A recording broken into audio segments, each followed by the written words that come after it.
I changed my port forwarding twice. Because I my internet, I think I rebooted it or something. I had to do something like, I don't know, earlier in the week. So that changed. So when I went to go change it, I don't know. I guess my modem freaked out, so I had to go reboot him. So then it changed again, so I had to go fucking change it again. Oh, dang. But and then I bought a new USB micro cable, a nice 10-footer for my headphones. And then so I'm happy because I'm like, hey, yeah, now. So let me tell you this: my headphones, the micro USB cable that I was using, was damaged because I think I dropped it or something happened. Yeah, those things are fucking super sensitive. So no, so check this out. So every now and then, I don't know if you remember, there was a couple of episodes where I would just be like, oh, hold on, I can't hear anything. Yeah. It would actually short the headphones so they would shut off, I guess, right? And I realized it was shorting the headphones because there was one day where it fell off of the little port, right? And I went to pick it up and it was hot as fuck. And I was like, whoa. I was like, is it me or is it hot? And don't ask me why. The fuck Is put it my just tongue me on or it. is it hot? I put my tongue on it and it fucking shocked me. Like, oh shit. I was like, what the fuck? So yeah, that While was it was connected to power, you put your tongue on it? Yeah. It's the best way to test electrical equipment. No, I was testing for heat. You should have grabbed your FVD, bro. Come on, FVD that thing. I was testing to see how hot it was. So I put my tongue on it. And then he was like, oh shit. So anyway, so I was like, all right, I'm going to get the new cable. It was hot in two ways. Yeah. If it helps, then I'm good. And guess what happened? I literally just got it like hours ago, like 2-3 hours ago. And now when I went to go put on my headphones, now the headphones snapped at the top of the band or whatever you want to call it. Oh. Yeah, so you need new headphones. I mean, they still work. It's just these are beat the fuck up, man. These headphones are trashed. Yeah, I mean, they still work. It's just plastic, just a plastic broke. But I was like, are you fucking kidding me? I just got this new cable now. That get some Sennheisers. Yeah, some what? They do make some affordable Sennheisers. I mean, yours are Sennheisers, and they were only $100. Yeah. Oh, well, yeah. Just the brand is like, it's really good. For some reason, the sound effects are not working. Oh. We might have a sound effect list. Oh, I don't like that at all. I did move. I mean, I moved my whole setup, but that doesn't. I mean, my hard drive didn't move. Yeah. What were you doing the other day? I think we were playing Monster Hunter. Weren't you doing it then too? Huh? What? Oh yeah, yeah. When He Who Shall Not Be Named was playing. Yeah, I was pushing the sounds through. So let me. What the heck is going on? Yeah, it's there. I don't know about that. Oh man, that sucks. Because we've been recording, but Craig didn't say anything, and the sound effect didn't happen. So, and I was gonna say something too. I was like, should I tell the story? Should I wait? But I've learned that as soon as like the last person comes in, press record. Yeah, it's who used to say? I think it was like Prince. Prince used to say like, start recording as I park in the like the studio parking lot. I was like, as soon as I pull up, start recording, because you never know when the magic can fucking start, you know? I think it was Prince who said that. And then he went, oh, that's a Prince thing, German. Yeah. Okay. I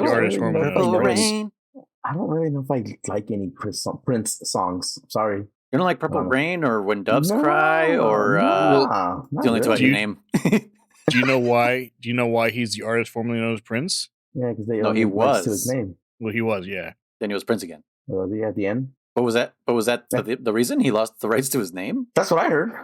What?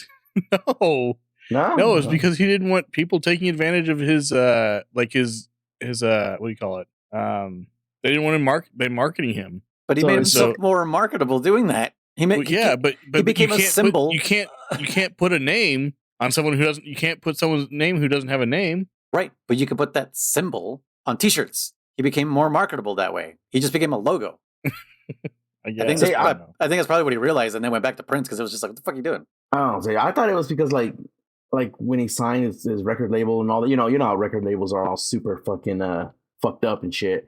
Yeah, like they owned like his records, his music, the name Prince for like perpetual or all that bullshit. So he's like, fuck it, I'm just going to change my name then. Yeah, and I'm just going to call myself the artist formerly known as Prince, so that way his people still knew who he was. Prince, huh? Yeah. As Prince. As Prince in the sand. As Prince. Well, I'm sad about the sound effects. So just I guess I'll just go Echo edit them in later. Echo wacko or something. Wacko whack. No, I'm not gonna because then I have to download all of those into the phone just to put them in there. So this will be a noise is the soundboard episode. Yes. A more serious What episode. apes? Dude, we had a lot of what's this week, man. Like, Yeah, even outside of Metal Gear, like just Jeremy and I, and I think Chris and I too, right? I don't know. Probably. Oh shit! Well, what a week. This was Christmas week, so it's yeah. Merry Christmas, everyone. Yeah, it'll be New Year's week for the listeners, but yes, Christmas week. Merry Christmas indeed. I got hammered and passed out. did you? Yeah, fucking after you left. It wasn't even like the alcohol that messed me up. It was the fact that I had a cigarette and then I started spinning. And I was like, fuck, I shouldn't have that cigarette. So I was just like, I'm just going to lie down because otherwise I'm going to feel sick. And yeah, I fucking just passed out. And I think we left your sister's house at like 3 a.m. I wonder how tired my parents were because they never stay up that late. So I know. That's when I asked them, I was like, are you guys staying? And they're like, yeah, we're staying. I'm like, okay. Because I'm like, it's already 1 and I don't know. Like, it's past your bedtime, guys. Yeah, I know. It's past your bedtime. Yeah, well, they're staying with us, so they didn't really have a choice. Yeah. Otherwise, they would have to come back 3 o'clock in the morning, pick us up or some shit. But yeah, what about you guys? German was also there for a little bit, hanging out. Nothing. I had a small story to share, but I don't remember what the fuck it was anymore. Sorry. All right, moving on, Chris. Christmas for us is normally a pretty quiet affair. We just spend it together, hang out, and everything. You guys had an affair? Yeah, with each other. How's that work? Nice. Explain that to me. Tell me that. It's like when I used to ditch after school. Dun, dun. This is gonna be weird with these sound effects. Oh, was that the fucking the reveal? Yeah. Where he cuts it short. Yeah. I know. I even cut it short too. Yeah, we just hung out most of the day. Watched some movies. We watched Elf, which is her like all-time favorite Christmas movie. Really? Okay. And the only movie where Will Ferrell is good, according to her, or to you? According to me. Okay. See, I don't know how she feels. I don't know how many Will Ferrell movies she's seen, but that's not a Christmas movie. It's about an orphan. So it's Nacho Libre. It just happens to happen during Christmas. But it's about Christmas, though. No, it's about an orphan. Okay, fair enough. Anyway, we watched. If Die Hard is a Christmas movie. If anyone's wondering, he says that because I am on the extreme side that Die Hard is not a Christmas movie. Okay, is Gremlins 1 a Christmas movie? Yes. I don't remember enough about that to say. It is. It's a Christmas movie. It's just like Die Hard. It just happens to happen during Christmas. We watched that. Then Harry Potter, which one was it? Prisoner of Azkaban is a Christmas movie. That's in an imaginary place. But no. I would argue. I don't know enough about Harry Potter. Nobody does. I don't think it takes place around Christmas. It just Christmas happens in the movie and then they move on, right? I don't care. It's the same with Die Hard. No, it's not. Die Hard takes place on one day, Christmas Eve. And the whole thing happens because of Christmas. Because Bruce Willis's character, John McClane, is there to go see his ex-wife because of Christmas. He's trying to repair his marriage because of Christmas. If it was any other holiday vacation, he wouldn't have done it. It would have been the same. Nope. He wouldn't have done it. He wouldn't have done it, and all those people would have been murdered, or there would have been a successful ransom. Because John McClane would not have been there. Yeah, for it to be a Christmas movie, in my opinion, it has to be during Christmas Day. And it has to be because of Christmas. You know what I mean? guess because of Christmas would have to be also a main factor. So if you had a movie that takes place in a 2-year time lapse, you wouldn't call it a 2-year Christmas movie. It just Christmas happened twice in that movie, but no one cared because that wasn't the focus of the movie. Right? Yeah. So what do you think, German? Is Die Hard a Christmas movie? Yeah, no, it's a Christmas movie. Yeah, bro. But do we trust Germans? Yes. On this, yes, I do. It's a good movie. Okay. Absolutely, yes. Just not movie reviews. Got it. Yeah. No. But this is why Gremlins is also a Christmas movie. Is because it all happens because what's his face's dad gives him Gizmo Gremlin for Christmas. For Christmas as a present. It takes place I think a couple days before Christmas, and then like 80 or maybe 60% of the movie takes place during Christmas. So Christmas movie. Yeah. And Elf is not a Christmas movie because he's just looking for family. And it just happens to happen around Christmas. You know what? I haven't seen Elf in a long time, so I'd have to rewatch it. I know you're trying to just fight him on that, so yeah. No, Jesse's a big fan of that movie. I'm not so much. It's one of my least favorite Will Ferrell movies. I don't know why. I think it's all really? right. Yeah, I don't like. It's not like a hot take or anything like that. It just it's not something I go and like. Oh, let's put Elf on. Like to me, I'm like, there's an entire catalog of better Will Ferrell movies, in my opinion. That I'm like, I would rather watch these than Anchorman, Elf. I guess. Step Brothers, Old Daddy's School. Home. Old School's like one of my favorite ones because he's like. Have you not seen that one? It sounds familiar. I probably have. It's when I didn't like Get Hard. Oh, that one has fucking Kevin Hart in it, doesn't it? Yeah. Ooh, that's definitely why I don't want to watch that. But no, Old School is like when him and a bunch of other fucking older dudes start a fraternity. Oh yeah. I love that one, dude. Semi-Pro, Blades of Glory. Never seen that one. Blades of Glory is actually pretty goddamn funny. Seen I didn't think it was going to be that funny. Oh my god, are you kidding me? I know. Ricky Bobby, I don't know what to do with my hands. Like that's what I was literally telling Chris. I was not a fan of that movie. I don't know what it was. I don't know what it was. It just, I don't know. Something about it rubs me the wrong way. Maybe because it's like 90% ad-libbing. Like it literally is just like they went off script so much that it's surprising that the fucking movie even makes sense, to be honest. It's so wacky and out there.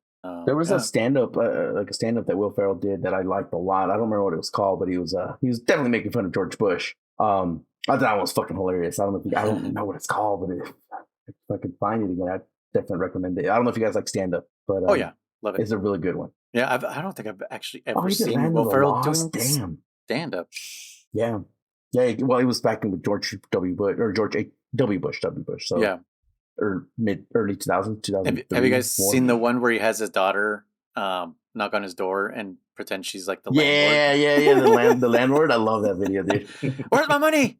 Give my money, bitch. Yeah, that was pretty funny. If you haven't seen that, Chris, you should see it. It's fucking hilarious. I'll take that out. Yeah. Sherman, did you remember your story? My story? No, I really don't. Honestly, okay. I don't know why. What happened? It's gone. 404 error. Yep. 404, man. Sorry, nothing big. Oh no. Well, we actually we also watched Hitchhiker's Guide to the Galaxy. Not a Christmas movie. Well, I know, but it's hilarious. I love it so much. Oh man, it's one of those movies, and it's on paper. I don't think I should like it because it's so like ridiculously stupid in a lot of ways and real dry sometimes. It's witty at the same time. Like it's just Douglas Adams was an absolute genius. I don't know if you guys have read the book series at all. No, I have the first one, but I've never read it. Someone gave it to me. So good. I don't even know what a book is. Hitchhiker's Guide to the Galaxy? No, he says a book. He doesn't even know what a book is. Well, you have one of ours, German. So yours? Yeah, Bonnie and I talk about it all the time. Oh, I know. No, but you said ours. Like, what do you mean ours? You said one of yours. Yeah. Oh wait, no. I don't know what you said. I said you have one of mine, didn't I? You said ours. You said ours, bro. We've had this exact conversation. Hold on. We've had this exact conversation. Like deja vu. If I could call it like season 1. Like literally deja vu, where it was just like, yeah, you have one of ours. Did you say yours? No, ours. Are you serious? I'm 100% serious. Like you literally just ripped the memory out of my brain. I was like, wait, this is happening all over again. You tell your dad you had deja vu all over again. Deja vu all over again, yeah. What I was gonna say was German looks at a book and goes, it's just a box. Just a box. What was that noise? Yeah. As he flips the pages. What was that noise? There's a joke from Aqua Teen Hunger Force, a show that Chris will laugh, even though he doesn't know the quotes from it. But anyways, they gave a book. Frylock gives a book to me. Long story short, and he goes, "Here, how about you try reading?" Because he's trying to watch too much TV or some bullshit. And he gets this book and he goes, "The tiniest bullfrog." He goes, "There, done." He goes, "Well, no, there's a little bit more." He opens the fucking cover. He goes, "Oh, what? You got to open them now? When they start doing that?" I just always think that was funny. Like, when they start doing that? I always wanted to watch that show. I never watched it. Jesse did. Yeah, it was good. I liked it. I've heard a lot of my quotes come from that show, actually. That's funny. When did they start doing that?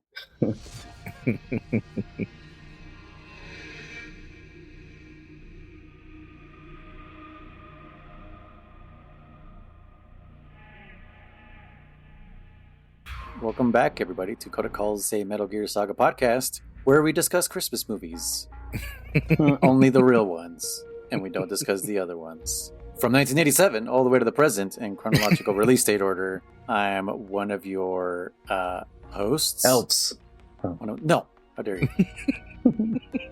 Yeah, I'm one of your elves, Will Ferrell, and I have my other two elves. Gremlins. There you go. Yeah, okay, my other two gremlins.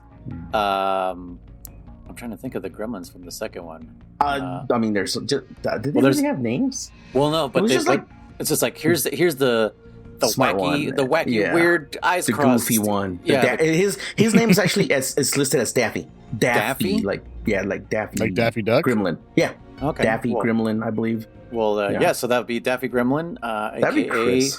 Blue Rhino Bus. Yeah, that's what I was going for. And then our other gremlin, who would you be? I don't know. Let's see, if you're Chrono Riser, would you be like the electric one? I liked him. He was Who always gets dope. stuck in the phone. Yeah. Well, for a little bit, then they use him to kill all the other ones.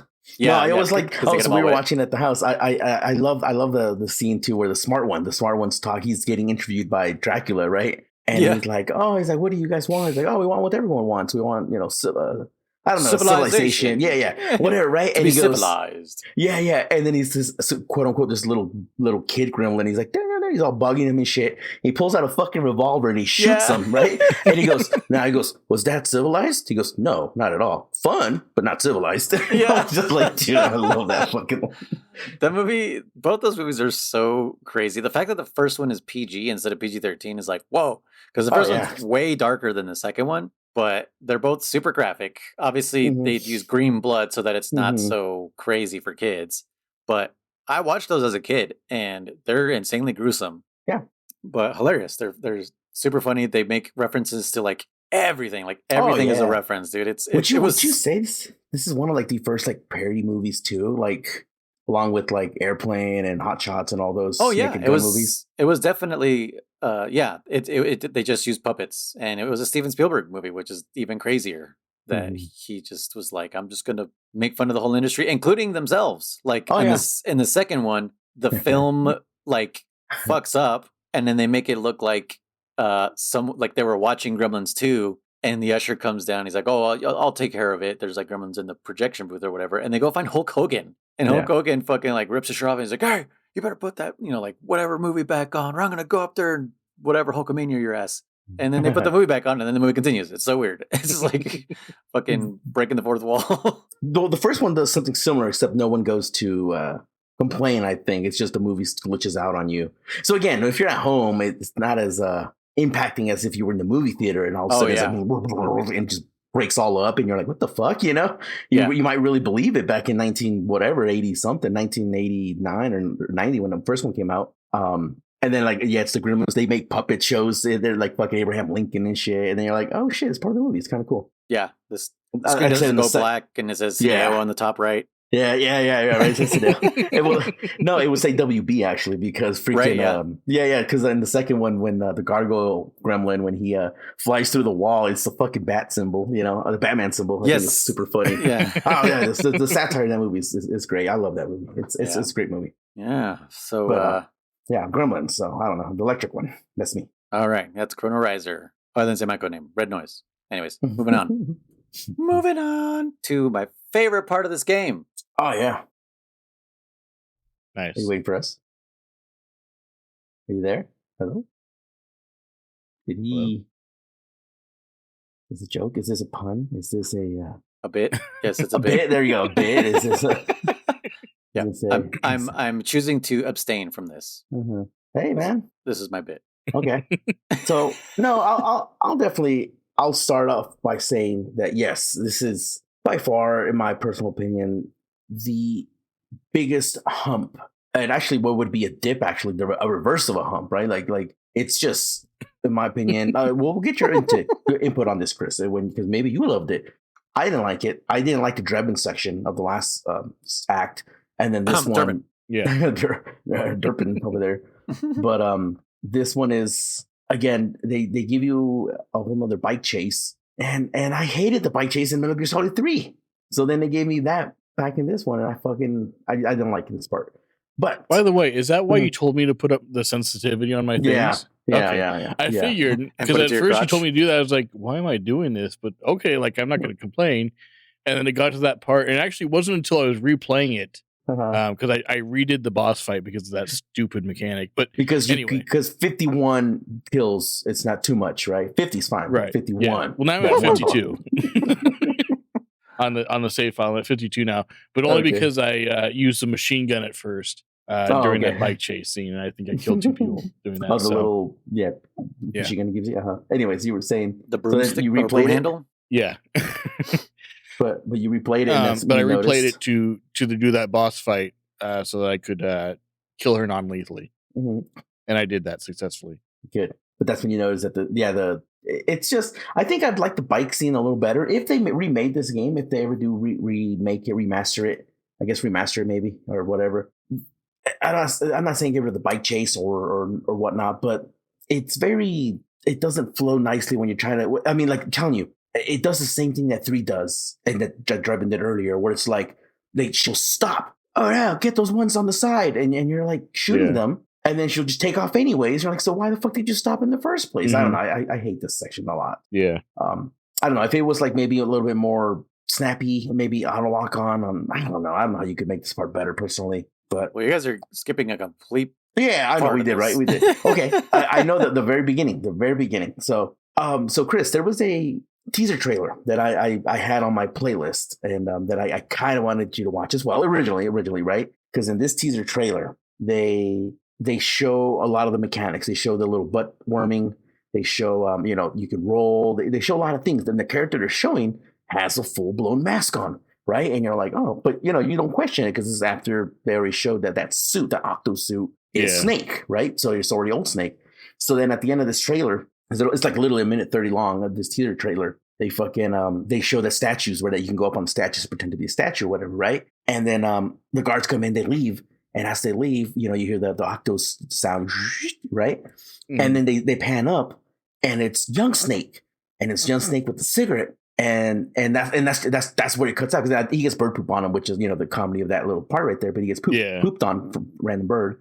But I remember seeing that and I was going like, what the fuck? Like for me, Noise, do you remember what I'm talking about or no? Yeah, no, I remember. I don't think that's the one that showed me the young Snake though. I think the young Snake I saw was part of the cutscene that happens with Meryl. With Meryl? Oh, really? I think that's the trailer I saw, because I could be wrong, but I do remember seeing the young Snake, and I was like, well, what is that? Is there another snake? Yes, for me, that's the first time I saw no a more young snakes. Snake. No more snakes. Yeah, no more. So I was like, wait, what? I'm like, we've already established an old Snake, but now there's a young Snake? And I was like, what the fuck is going on? I was very confused. And I remember when I was playing the game, I kept waiting. I mean, for something big to happen, some big reveal. Because again, in MGS2, we never expected. Actually, I guess you would expect it at the end of MGS1 that President George Sears was the third Snake, right? But I think that went over my head the first time I played it, because I was surprised in Metal Gear Solid 2 when he's like, "I'm solid as Snake," So, anyways, when you start damn fiddle. Yeah. When you're playing this game and you go to Europe over there and you're young Snake, did that catch your attention at all? Were you kind of like, oh shit, it's kind of cool? What did you think? Did you give a fuck? It didn't I don't know. It didn't seem as great to me, I guess, as you guys. I don't know, because some of you guys are like, look who it is, and I was like, yeah, it's younger Snake. Like, I didn't think it was that big a deal. I guess I don't know. No, that's fine. But I guess with like everything that was going on with like the face cam and everything, I wasn't that surprised by it either. Yeah, like I can see it happening. Yeah, if you saw it in the trailer, and then experience, I can be like, oh my god, I can see why you'd be like a lot more shocked or surprised by it or whatever. Like, oh, it's just Snake as young version or whatever, But for me, because I knew like, well, you can just look like whoever you want with the camo, like that's it kind of made sense to me already, so I wasn't that shocked by it. I thought it was pretty cool. Yeah. But no, I get you, because you were missing that little concept of the trailer. Yeah. And you're right, because for me, once I saw a decoy octopus shift her face into us. I just said decoy octopus. I meant to say laughing octopus. That was genuine. I'm telling you, it's canon. Decoy octopus. When we saw laughing octopus shapeshift into old Snake and everything. It's really hard to do the item dropped sound. I don't even know. No. I knew instantly. I was like, okay, we're gonna get that at some point. Because I remember the trailers, and I was like, and we're gonna be able to go to Young Snake. Okay, so I already kind of like, all right, we're gonna get it. That's how I came into it too, because I mean, the trailer is what got me excited for like, what the hell is with this Young Snake? But by the time I saw, the old snake on Octopus, that's what I was like, oh, okay, so once we picked that up, just like you said, like it kind of took away from it once you saw it on there. But I mean, at the same time, like Chris, it's a given. It's like, oh, okay, yeah. But let's talk about the obvious thing here is why did he disguise himself as himself? Yeah, we talked about that. Yeah, I know, no shit. He said they already know, and then they know already that knew his face. But so what? They know the old snake, but they don't know the young. They would know the young face too. Exactly. It's the PMCs. It's Ocelot's PMCs. He's a legend. Yeah. Like I said, he could have gone as Otacon. He could have fucking disguised himself. He could have gone as Meryl. Dude, he could have gone. Yeah, no shit. Actually, that would have been better because I'm the commanding officer. Get the fuck out of here. Yeah. It doesn't change your voice, but yeah, absolutely. He could have just definitely. I'm Meryl. Yeah, I'm Meryl. I mean, she does have a tiny raspy voice. She's a little raspy. Yeah. But yeah, when I saw that, and then we mentioned it on your stream there, I like first playthrough ever. When he's like, oh, I'm young again, and he puts a cigarette in his mouth and he coughs, and it kind of quote unquote deactivates, and he's got his mustache back and his gray hair's back, and I was like, but that wouldn't work like that because it's a mask, I unless it glitched to maybe to show what it's supposed to look. Maybe because how does it work? How do you tell it to switch to that? Right. Is it like a mental neurological nanomachine thing? So maybe when he coughed, he thought of himself as old again. He was like, oh fuck, I'm fucking old still. And that happened. That's the only way I could justify that. Yeah, no. Because I do understand what you're saying. That like, if it deactivates, it should just be black. Yeah, no, but I like that noise. See, we're fixing. We retconned it for you. Yeah, you're welcome. That makes perfect sense to me. No, you're right. Because think about this: the suit just automatically detects what's around it, right? Right. And when the mask is, if you have it as just plain old black mask or whatever, it'll also mimic what's around the surroundings, right? But the face, when you tell it like, I want you to look like this thing, or like this person, it is a mental state. I'm assuming, because then your suit's changing, but not your actual face, So yeah, I like that. I like that retcon. Yeah, he coughed and he was like, because even Meryl says like you're still old or some shit like that. She bullshits you again, She's saying like, dude, you're not young anymore. Like, leave this to us. She tells you multiple times. By the way, too, what's super funny is when you got fucking, I don't know why. When what's his fucking name? Johnny's in the background like an idiot. Snake, over here. I'm like, what the fuck? But even that whole scene, like, it bugs me so much because it's like, don't draw attention to yourself, right? Yeah, First off, he fucking disguises himself as himself. And then he starts giving the fucking guards problems. Attitude. Like, just why did you even get in line? Just wait for fucking Meryl. Yeah, or just walk through the fucking why are you there? Well, he couldn't have walked through because it was checking for SOP compliance, so he wouldn't be compliant. Right. But yeah, like you said, why be in line? Yeah, just fucking hang out in the back a little bit. Wait for Meryl. Yeah, I think it's also stupid too. Like, it is a little silly. And then Akiba, just snake. I'm always like, dude, like I do hate characters like that in other mediums. And I still hate him for being stupid. Like the whole binoculars. Oh, I think they gave me away. Like just recently I saw something about Shaun of the Dead, and I can't stand that fucking movie. I know. What? Blasphemy. I know. What? I don't like that fucking movie. What? Zombies. Because of, I don't even know any of the characters' names. Okay, but like I'm gonna say the fat friend. Because the fat friend. Okay, what about Hot Fuzz though? What are your feelings on Hot Fuzz? Oh, Hot Fuzz! I've only seen that once. I did like it, but I don't remember enough about it. So it's definitely that's the one I like the least. Also, really? Okay, really? Yeah, for me, it's that one. For me, the best one is The World's End. Okay, I remember that one a little bit. And then Shaun of the Dead, and then Hot Fuzz. But like I said, so World's End, I don't think there's that many of those moments where it's just a concept of like it's a serious, it's a movie. I get it, and it's supposed to be funny, but I don't see myself hanging out with anybody in a situation like that that's fucking up that bad that can possibly get us killed. You know what I'm saying? Like I would have kicked this motherfucker to the curb. I think that's why I like it because I relate to the main character. Like it's that whole like the party days are going away, And that's kind of when I watched that movie. Is like we were slowing down on partying and shit. So I think maybe that's why it like hit home for me. Because all three of those movies are like relatable, right? Like the first one, what's the first one about? I can't even think about it, but like a friendship, basically. Like he he's like, my friend is a fucking idiot, whatever, blah, blah, but he loves him. Yeah. I don't really know what the second one's about, but the third one is like also about friendship, but also about like just getting older and like saying goodbye to those days. And then it turns out to be this whole other thing, and it was just like, what the fuck? But the funniest part is when my favorite part is when Nick Frost is like hammered, like the fat friend, and he's the one that's been resisting the most because he like gave up alcohol and whatever. But like what you can tell when he's blacked out because he's like, all right, let's go, and he puts his fucking hand through the glass window of the bar they're exiting. It's just like the way he did it was so fucking weird, and like that would happen. Someone trying to push the door open, and instead they throw their entire hand through the window. And he didn't even notice. He just kept going. I like I said, I do like I guess for me, the parts that are funny, I do think they're funny. But the parts that piss me off are the ones that are supposed to piss you off. So they did good a job, when they're trying to be sneaky and he's eating potato chips or whatever. Like, what the fuck are you doing? I forgot about that. So again, it was done right because it's supposed to piss you off as the viewer, like, and that's, but again, I like, fuck, I would probably kick again if it was my best friend, who knows? But I do like how at the end he's a zombie and he just has him fucking chained up like a dog or whatever, right? Yeah, and they're still playing video games. Yeah. Together.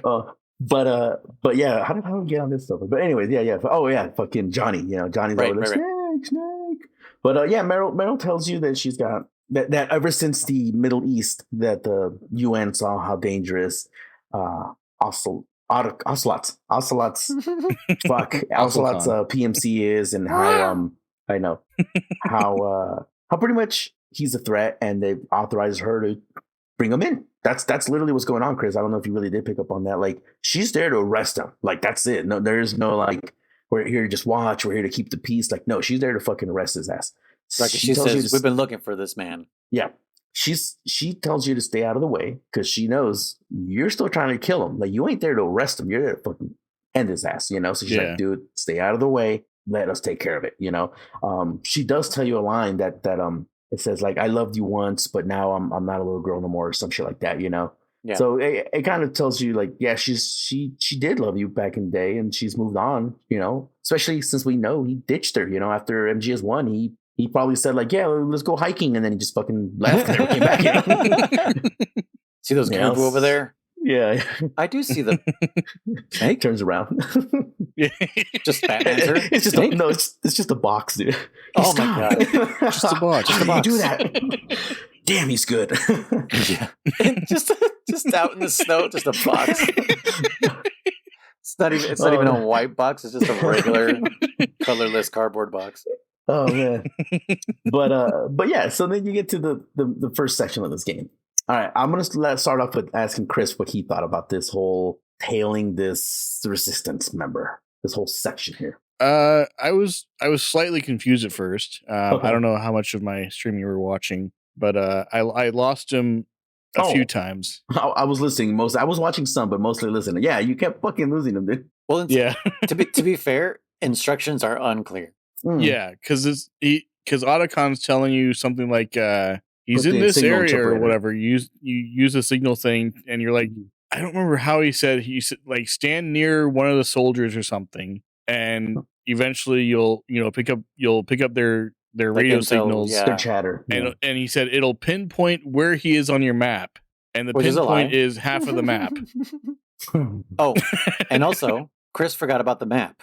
Yeah, that was also fucking hindering him because there was like a full 2 minutes of Chris looking for the map in the start menu. He was looking at it, and he was looking through the menu. He was looking for the actual. He was looking for the menu. I missed that. He's looking through the menu for the map, and it was right there. Was it AJ and I that are just like, it's right there. You're looking at it, and he's like, what? Like. Yeah. He was so like looking, like he was genuinely looking for this thing, and then he's like, it's like, dude, couldn't see the forest through the trees, basically. Yeah. But yeah, he finally found it, and then I told him, I was like, okay, it'll be yellow, like the area will be yellow. It won't be pinpoint, like it'll just because yeah, it's the instructions are fucking unclear. So I think it was justified that I helped him because it was just like, dude, even I forgot. And I was like, where the fuck is this guy? When I played it this time, because I was like, I don't even remember how to fucking do it because I hate it so much that I forget it. I go through it and I'm like, I don't ever want to do this again. And then now I'm doing it again for probably like the 5th time in my life, and I'm like, fuck. So for sure, for me, I hate it, but I didn't struggle too much with it in any of my playthroughs. But because he whistles, the little cutscene starts off with him whistling that whole Sunny's theme, we'll call it. Yeah. You know. And that's kind of your clue as well, like that, like you just gotta because it actually, if you're playing with headphones, especially, it actually what was if the he's word? like left or right, like left or right, you know, behind you, the stereo, exactly, the 3D space awareness kind of thing. So you can actually kind of track him via that. What happens is if he gets arrested, I don't remember. Oh, I gotta retest that. I think if he gets arrested, I want to say another one comes in. Yeah, another one comes because that happened to me. I was okay. He was so close to the ending there. I was like, dude, I'm not even gonna try to do. By the way, on Extreme, you can't purchase tranquilizers. Nope. No. Yeah, someone made fun of that, Chris, when you were fighting. I think Raven. It was noise. He's like, what's it like? Yeah, I was like, must be nice having so many tranquilizers. Nice having all that trank ammo. Yep. Yeah. So like you literally have to go scouring and looking for these things. I didn't find any trank ammo until the last area of tailing this guy. So when they were arresting him, I think I was just killing fools. I don't remember, but I in this playthrough, I don't care about non-lethal whatsoever. Everyone was getting murdered because I was just like, I don't give a shit right now. So everyone going to die lethally, not non-lethally. Yeah, so people were dying. I mean, sometimes I'd like knock him down so they'd be knocked out long enough for him to like walk by them or something. Because sometimes this moron would kick buckets, which I don't think Chris encountered because he was just sniping. No, I fools. did. Oh, did you? I did. Okay. Yeah, there's that, he just that kicks part buckets. of the map. Yeah, they're part of the map where like you can go up behind over that like little raised area. You go up the stairs, walk across, and then back down again. And they're like looking away directly behind him. Yeah. And there was a bucket there, and I was like, "Oh, is that an item?" And like immediately after that, he kicks it. I was like, "Really?" And the guy's around, "Hey!" Yeah, he even like changes his demeanor, like he's gonna be sneaky about it, and kicks the bucket. Like, what the fuck? Yeah. That's and then around the corner, there's another bucket. Like literally, just around the corner, another bucket, and he will kick that one too. It's like two. I don't know if you noticed this, Chris, but we were telling you a couple times about the solid eye. So the signal interpreter is only if you lost a dude, right? Just to get it, or if you got arrested, or maybe even killed, we'll just send a new one out. I'm not sure. Right, but and it like verbally tells you the area, and it's just like over here, like whatever park east. Yeah. So that's just I don't know this fucking area. So what the fuck are you telling me? You know, but after that you can equip your solid eye if you want to, and a couple of us mentioned, I think it was Hey Jay was all like, classic, like man refuses to switch out suit or something like that. You can't change. You can get out of the trench coat, right? Well, I eventually changed into my outro camo. Yeah. Okay. Did you eventually? Because I was mostly watching. I did that from the beginning. So I was like, why am I in this? What is the point of this? Well, my first playthrough ever. Yeah. My first playthrough ever. I did do the trench coat for a little bit. And Chris you were like, because he caught you. He saw you and he started shooting at you. We're like, what the fuck? Because he doesn't know who the fuck you are, remember? So he doesn't know if you're PMC or whatever. So they're all enemies in Chris's eyes. Yeah. Well, yeah, exactly. But yeah, my first playthrough ever, like I did trench coat for like a little bit, and I think I wasn't digging it because I want to go camo. That's the whole point, in my opinion. And I was like, oh, unless you change. I'm like, then why the fuck even not use this then? You know, I was like, yes, I used camo the whole time. This whole part makes no sense, dude. No, it doesn't. But I will add this. Now that we've played everything, it does throw me back to Metal Gear. Metal Gear 2, trailing that guy in the forest, right? But that made sense because he literally feels like someone is tailing him. So that's why he goes through that labyrinth. He's like, because otherwise, if it wasn't for the labyrinth, you can literally go like up, right, and then you're out. Yeah. but unfortunately, but I just say it was definitely like an NES kind of thing or not NES, but an old game, because you can take that path without him and you won't get quote unquote lost. You know, you have to have him take you to that path. You know, yeah, because otherwise it doesn't trigger. It doesn't trigger exactly it's looking for those flags or whatever. So it reminded me of that. It kind of made me wish that if they were going to do this, if this whole game is just one giant homage, then they should have also done because it was boring if you think about it. One dude and a shitload of PMCs. So that was it. They should have done, in my opinion, they should have had more civilians where you could have done the whole, Metal Gear 2 portion of it. And then the whole, what was it, Jennifer? With the hat and the long hair or whatever, remember? In Ghost Babel? Yeah. Was it Ghost Babel? Yeah. Was it Jennifer? No, Chris Jenner. Chris Jenner. That's right. Chris Jenner. Jennifer. Yeah. Jennifer. Jennifer. Yeah. No, because that they could have done that too, like where it could have been like, hey, the civilian we're looking for is wearing a blue trench coat with whatever sunglasses, and then there's other civilians, so you can kind of. I think that would have been funner, But at least some of it, maybe the beginning portion, make it like a bunch of civilians, maybe one or two NPCs, and then what's tail funny the right one. Now that you're mentioning that, remember I said when we first started MGS4 that there was an Altair costume for Altair from Assassin's Creed. Oh yeah. That you can put that on. I forget how you get it. I think it was like a DLC or some shit. I think it was DLC. Yeah. So the reason they did that is because while they were making this game, Assassin's Creed came out, and they were so like in awe of like the crowds, and being like stealthy through crowds and stuff. They were so envious of that they were like, fuck, like why weren't we able to do this? Like they were literally trying to do something like this and we're having trouble with it. And so that's why I wonder if they wanted to do that in this area. And so that's why when they saw Assassin's Creed do it, they were like, dude, we need to like give them props or something. And they put that Altair, or however you say his name, costume into the game. But I feel like maybe they tried to do that and they just couldn't figure it out. Yeah, no, for sure. This part fell flat. Like I said, I appreciate the. It went on too long. That's the problem. It went on too long. Well, for Chris, it was like he was just parkouring through it. Like it took me like 2 hours, dude. Did it? No, I did it pretty quick too.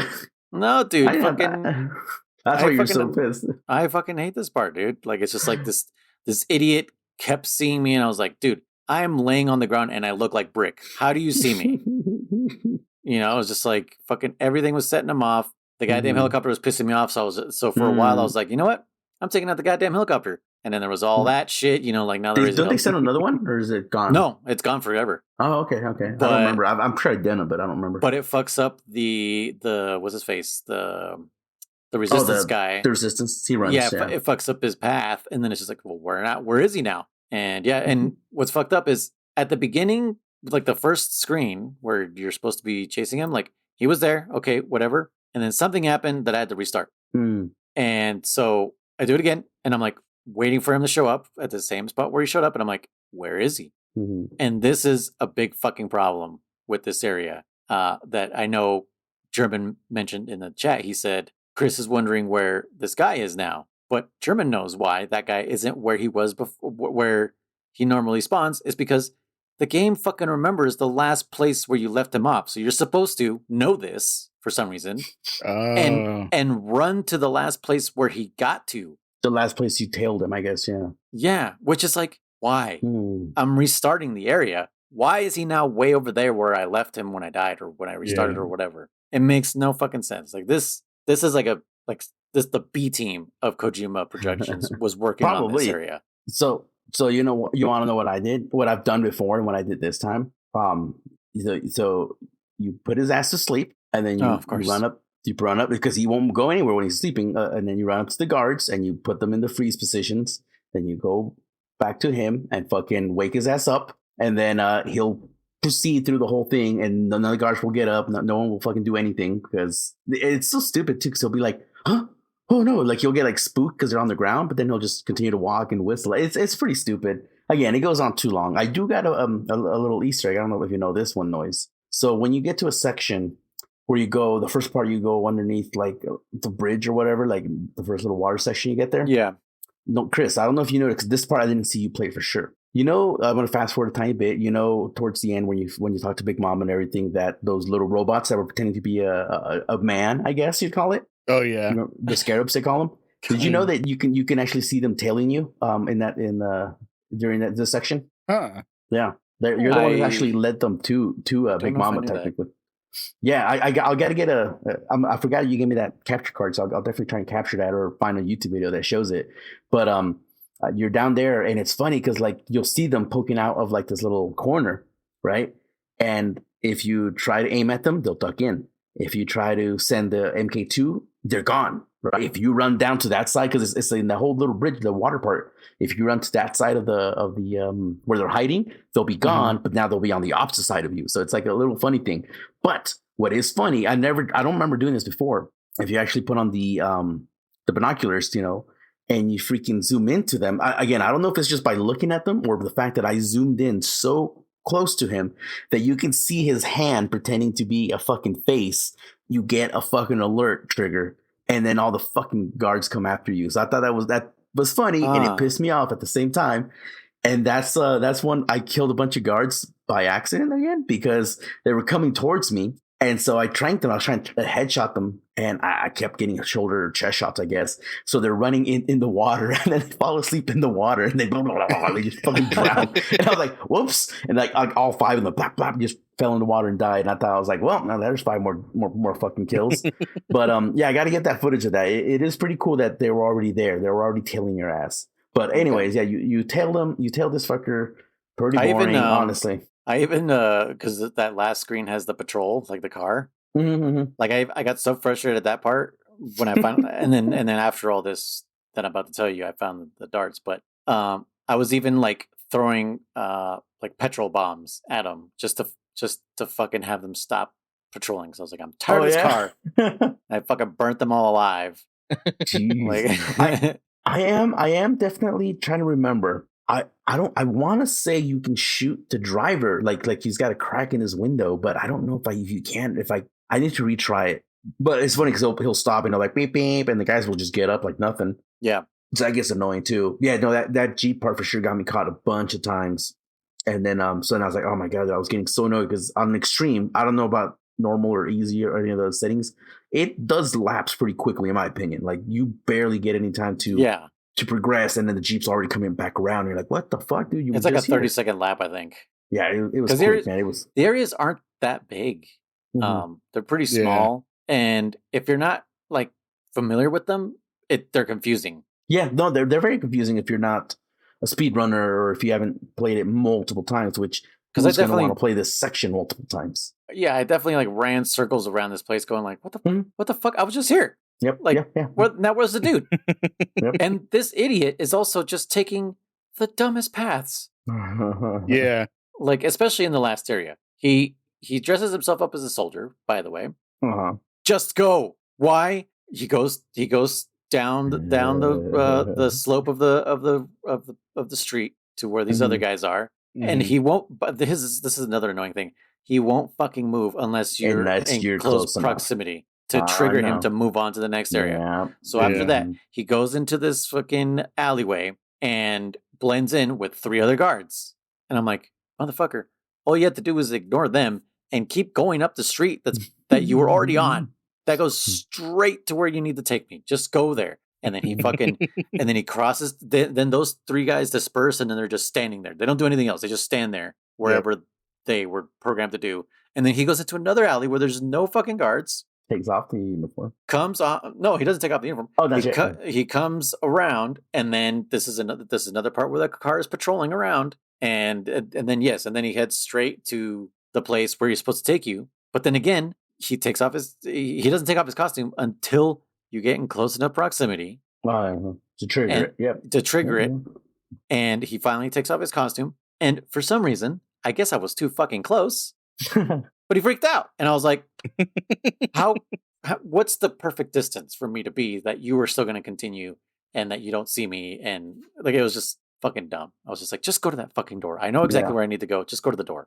I want to say on one of my easy playthroughs, like one of my very easy playthroughs, I want to say that I just dragged his ass. I just knocked him out, and I just dragged him to where I needed to go, and then just wake him up. And then I want to say I've done that. So I hope that's because I'm very easy. Just put the guards to sleep. I kind of want to try that now. They'll sleep forever, on easier settings. Yeah, just Emma Emmerich his ass and fucking trank him and take him where you need to fucking take him.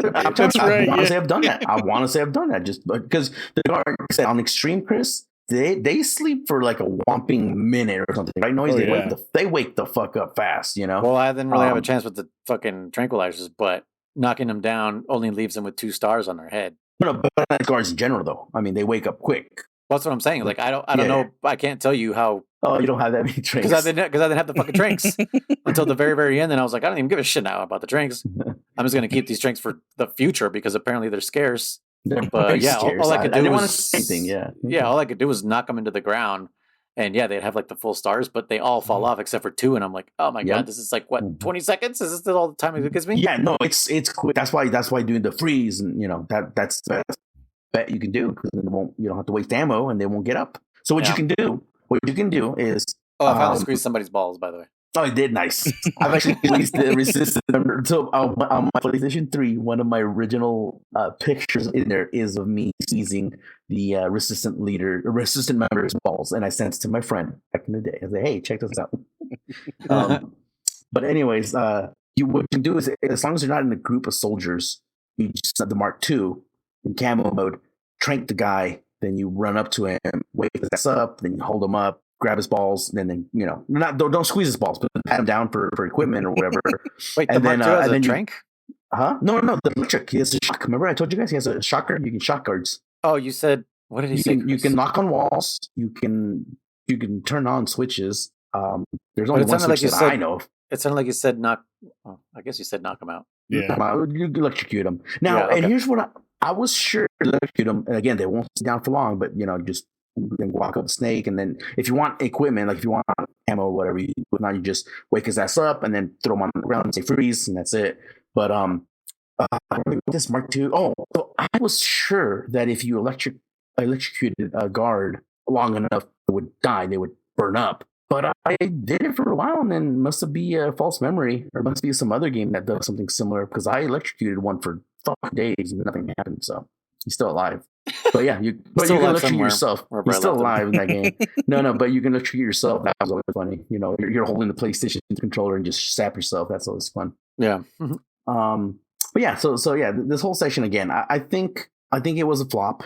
I think it could have been better, except if they had more NPCs, like you were saying, like Assassin's Creed or whatever, or again, made it more as well a tribute to like the whole Chris Jenner part, where it's like, hey, you know, fucking the one we're looking for, you know, as these features, like tail his ass. Because in the beginning, like it could have been like the whole whistling, like, oh, follow the one that's whistling, and it gets harder and harder as they go. And like now more people are whistling, but you got to remember yours was wearing the blue trench coat, you know, stuff like that. It could have been better. You know what? It could have been better just without the fucking guards. Just tail the right guy. That would just to make it that. Yeah. Just make that in my opinion. But anyways, I don't know what they're thinking. This next section. So Chris, we never really asked you, who did you think there was going to be Big Mama? I had no clue. You had no clue? I didn't bring it up at all because I was like, I didn't suspect Eva. That's for sure. Damn. Okay, that's funny. Yeah. For us, at least me, Noise. I don't know about you. 100%. And again, I'm telling you, there's so many trailers that were released, and one of the trailers, she's revealed as "Call me Big Mama." That's all she says. Everybody was like, "It's Eva. It's fucking Eva," you know, because we already saw her too. On top of the fact that she's blonde, it's got her fucking her V cleavage coming out or whatever. Mm-hmm. So we all knew it was Eva. Like again, unconfirmed, but we were like, "It's fucking Eva." So yeah, I didn't bring it up. I didn't ask because I was like, by asking, I might be like just telling you like, oh, it's gonna be someone you know or something like that, you know. So yeah, when you saw it was Eva, so then you were surprised. Yeah, you were surprised that she was still alive, or that she was back in the game, or what? I was surprised that there was a connection. I guess, yeah. Oh, okay. Because I figured once she was gone in MGS3 that she was just gone. Mm-hmm. Okay. So yeah, no. So the connection is pretty big in my opinion too. But yeah, my buddy, he was mad or whatever because he was like, "Did she die?" And I said, "No, she never died." Because at the end of Metal Gear Solid 3, it tells you that Eva was last seen in Hanoi, or it says like she disappeared in Hanoi and nowhere saw her again or something like that, right? Without a trace, it says, right? Yeah. And he was like, "That means she died." I'm like, "Not necessarily. It just means no one saw her. And yeah, she's dead." I'm like, "Not necessarily. It just means she's fucking hiding." Why would you think know? that? Like it's like Chris's object permanence. Yeah, No, when he was tailing this guy, as soon as he went around the corner, Chris had no idea where he went. He's gone. He's like, "What? Where'd he go?" Dude, What was I that bet a noise? box would work against Chris. Oh shit, he just disappeared. Yeah. Dude, the peekaboo works against Chris. Peekaboo. No, Where's but yeah, Chris? I could see how like saying like, oh, Joe Jack was never seen again could be perceived as he's dead. But the way I read it was like, no, she just was never seen again. Not that she died, but anyway. So he was like, I thought she was dead. Blah blah blah. But again, I remember thinking like, okay, so she's here. What's going on with her? And they reveal, she was a surrogate mother, right? They reveal that she actually gave birth to that. It was kind of a cool moment. She says, you came into the world just like any normal baby would, from your mother. Like you can't grow babies in a test tubes. That's not how shit works. And I was like, okay, it was kind of a cool little moment, especially for Snake, thinking like the whole time, like I'm just a clone. I'm just a fucking clone. He's like, no, yeah, you're a clone, but you were still a regular baby. You were still born. You were still, conceived. The weird thing is that she has to point that out, that he wasn't grown in a test tube, because we know that. Liquid told us. Did he? What did he tell us? That there was originally octuplets and the other 6 were aborted. Yeah. Okay, yeah. But I mean, I was just imagine like 6 test tubes or 8 test tubes, and then that's it. We had weird. the whole discussion about how they blended the other 6 and they spoon fed them to the other 2. Yeah, that's the whole and how it made no sense that 8 were made and then 6 of them were killed to promote healthy growth. Or like, right? That doesn't work like that. That's why, it's like the little embryos or fetuses where we're like, oh shit, we better get strong before they kill us too. I don't know, it just doesn't work like that. Yeah. Right. Yeah. But yeah, that always kind of, some of the dialogue. I think because I was so disillusioned by just like the gameplay to this part, that I was just like, everything was rubbing me wrong. Yeah, like, even the first time playing through, I was just like, okay, yeah, all right, okay, yeah, I know who you are, you're Eva, whatever. Fucking yeah, like, just like nothing was making me happy at this point. Okay. And so that I was just like, yeah, no shit, there was a mother. Like I got it. Okay, of course it was you. I get it. Anyway, continue. I didn't, again, for me being the guy that also didn't know you were playing as Big Boss, I was like, oh shit, like so she's the surrogate mother. Because I remember when she was like, I'm like, well, hey, she got stabbed by that tree stump or whatever the fuck, that branch. And I did think, I'm like, did that damage her reproductive organs in any way, shape, or form? And then she's like, I couldn't like literally give birth or whatever. Not give. What did she say? Like, well, she pretty much tells you that the egg came from Dr. Clark's. Chris, did you pick that up? No, I think that was the part I missed. So missing that. Okay, well, we'll get back to that. Because Hey was saying something about I missed something big, a big reveal. Yeah. And he was telling you like, should you just tell him or should you wait till Friday? And they like, just tell him now. So, well, she tells you that it was paramedic assistant, that a Japanese. She points out Japanese assistant that provided the egg, and then you get a flashback. By the way, you're missing every flashback in R1 moment, Chris. Just so you know. Like, I think it's super funny that like it'll be like X and like I know everyone in the chat's like push X. But yeah, flashbacks to Vulcan Raven saying like, blood of the East or whatever is in your veins. So that's where you have Eastern blood in you or whatever. Okay. So here is where a lot of shit is dropped on you. A lot. She reveals to you so that Zero is the founder of the Patriots or the leader of the Patriots, right? Yeah. Did you know this? Did you believe this? So what I'm trying to get at is when I first played this, I thought this kind of came out of left field.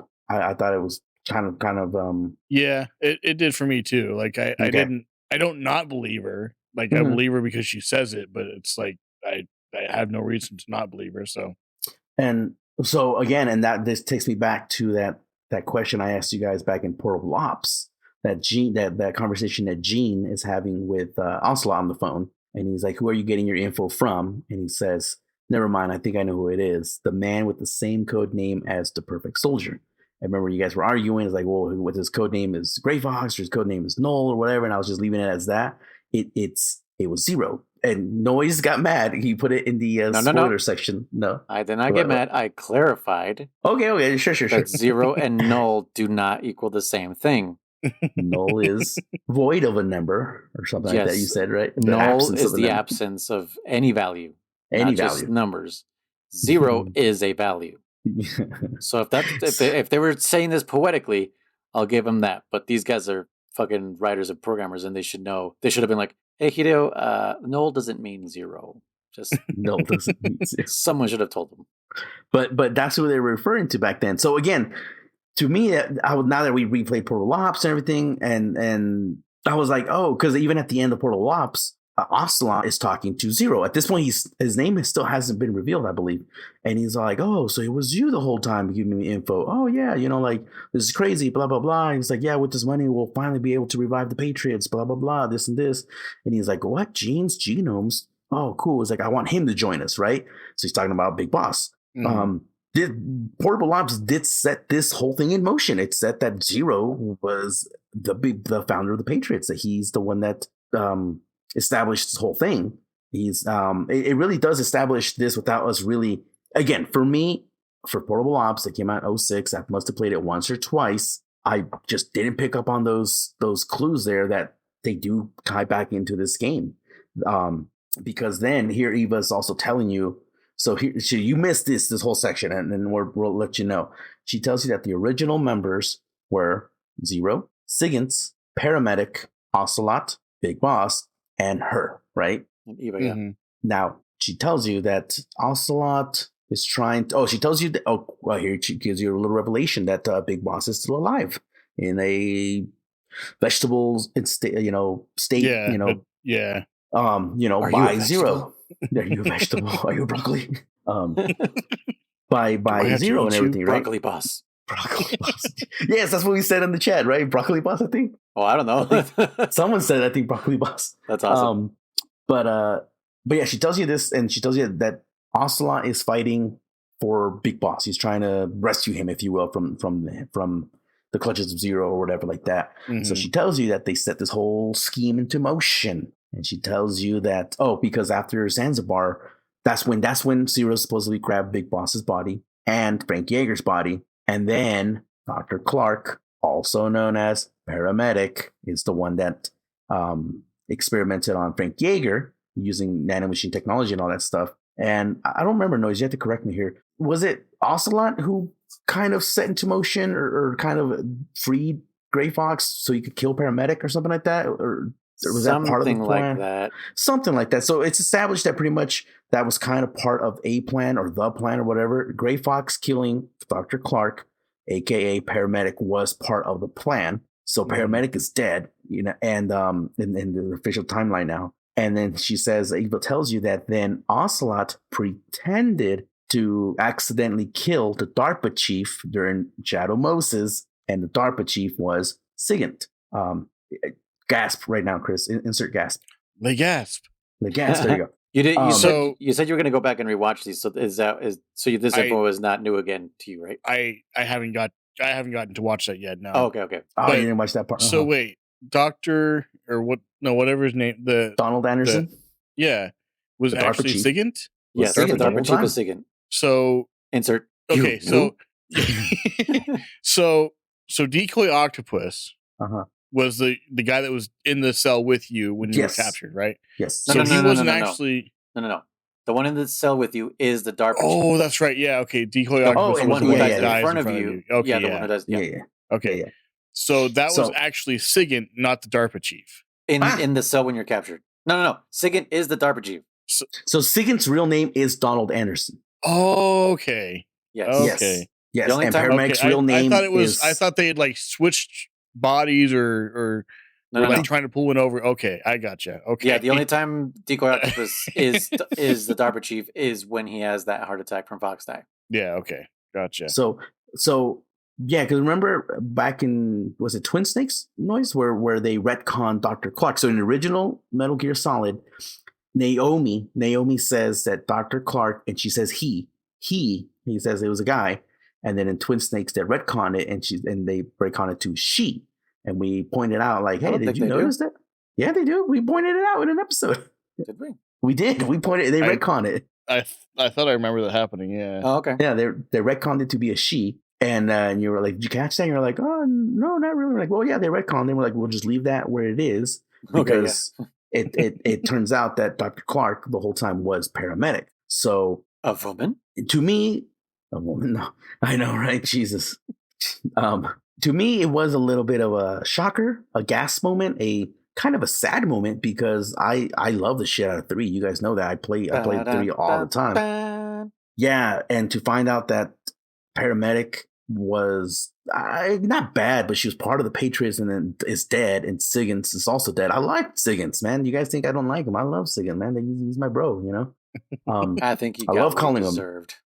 No, I'm just kidding. No. So to me, it was a little sad. Like, oh shit! Like 2 characters that I really did like that are in future games when you never knew him as Snake. You only knew him as Big Boss. Are now dead. And then Big Boss is also in this coma state, if you will, right as of right now. And Ocelot has lost his being, his self being to Liquid, right? To a sock puppet. Sock puppet.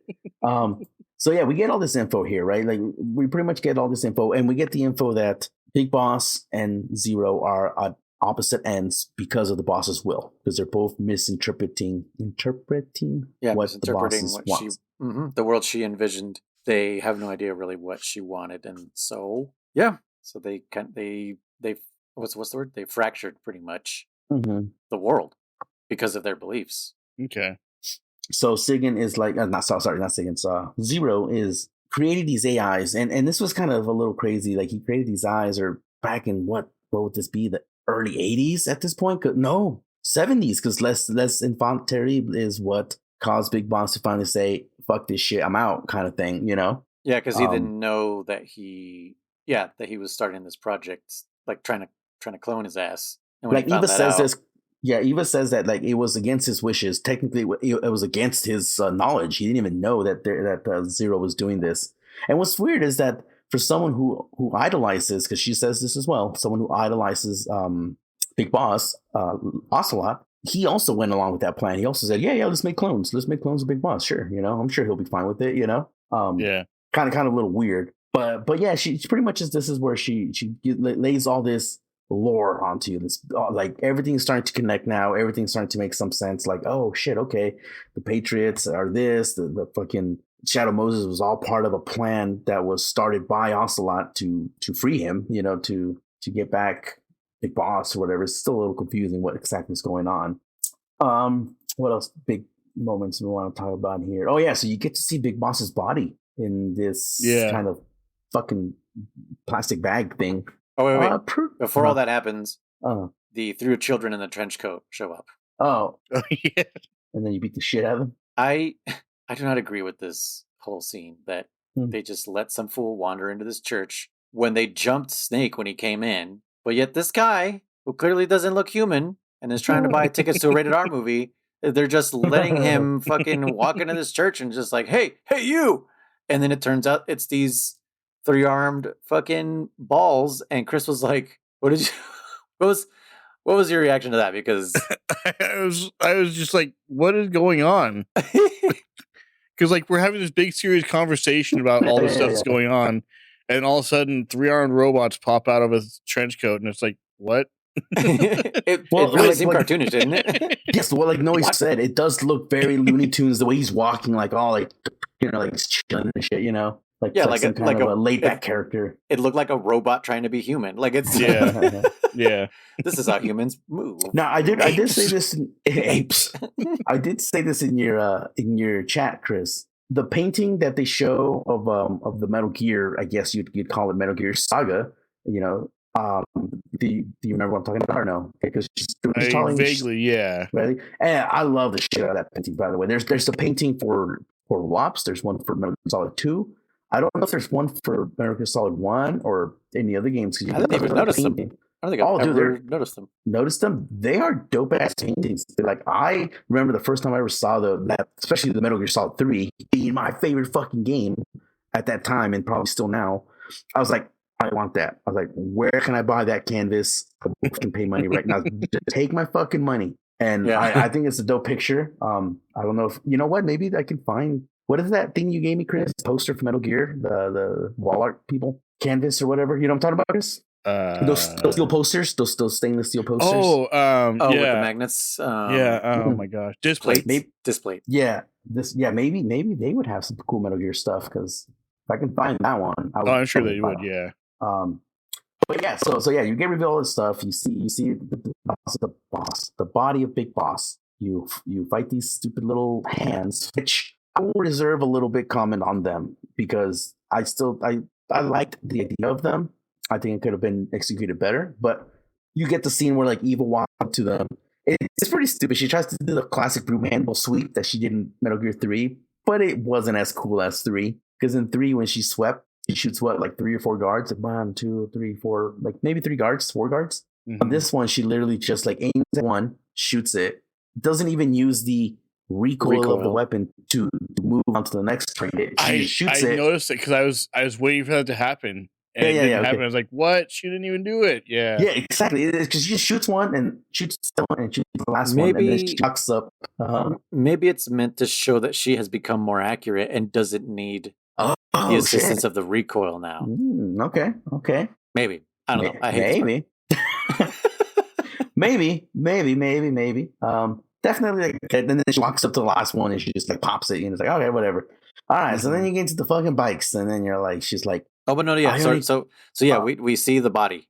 Sorry, I kind of sidetracked, but yes, Chris, what did you think of the body? Like, because Chris's reaction to this was also it was you looked a little pale. Yeah, I was a little shocked because obviously in Metal Gear 2, like we burned his body. Mm-hmm. What? Metal Gear 2? Yeah, Metal Gear 2. Yeah, not Solid 2. Metal Gear 2. The correct name. We had burned his body, and so when they were saying like he's still alive, I'm thinking like they captured, like they made like an AI program based on him alive. Like, what do you mean still alive? Mm-hmm. And so I'm like racking my brain, because they're talking about like, you know, he's trapped somewhere, whatever they were basically saying, like trapped or whatever. Mm-hmm. And I was like, okay, so it's one of those like futuristic, like we were able to capture his brain and put it into like a computer or something. Yeah. And that's what they mean by he's trapped. He doesn't have a body, but he's still conscious or whatever. And then they show him, and I was like, oh, that's not what I was expecting. Yeah. So, literally his body. Oh, that looks bad. Like, oh, okay, yeah. And it's not like his full body. It's just torso.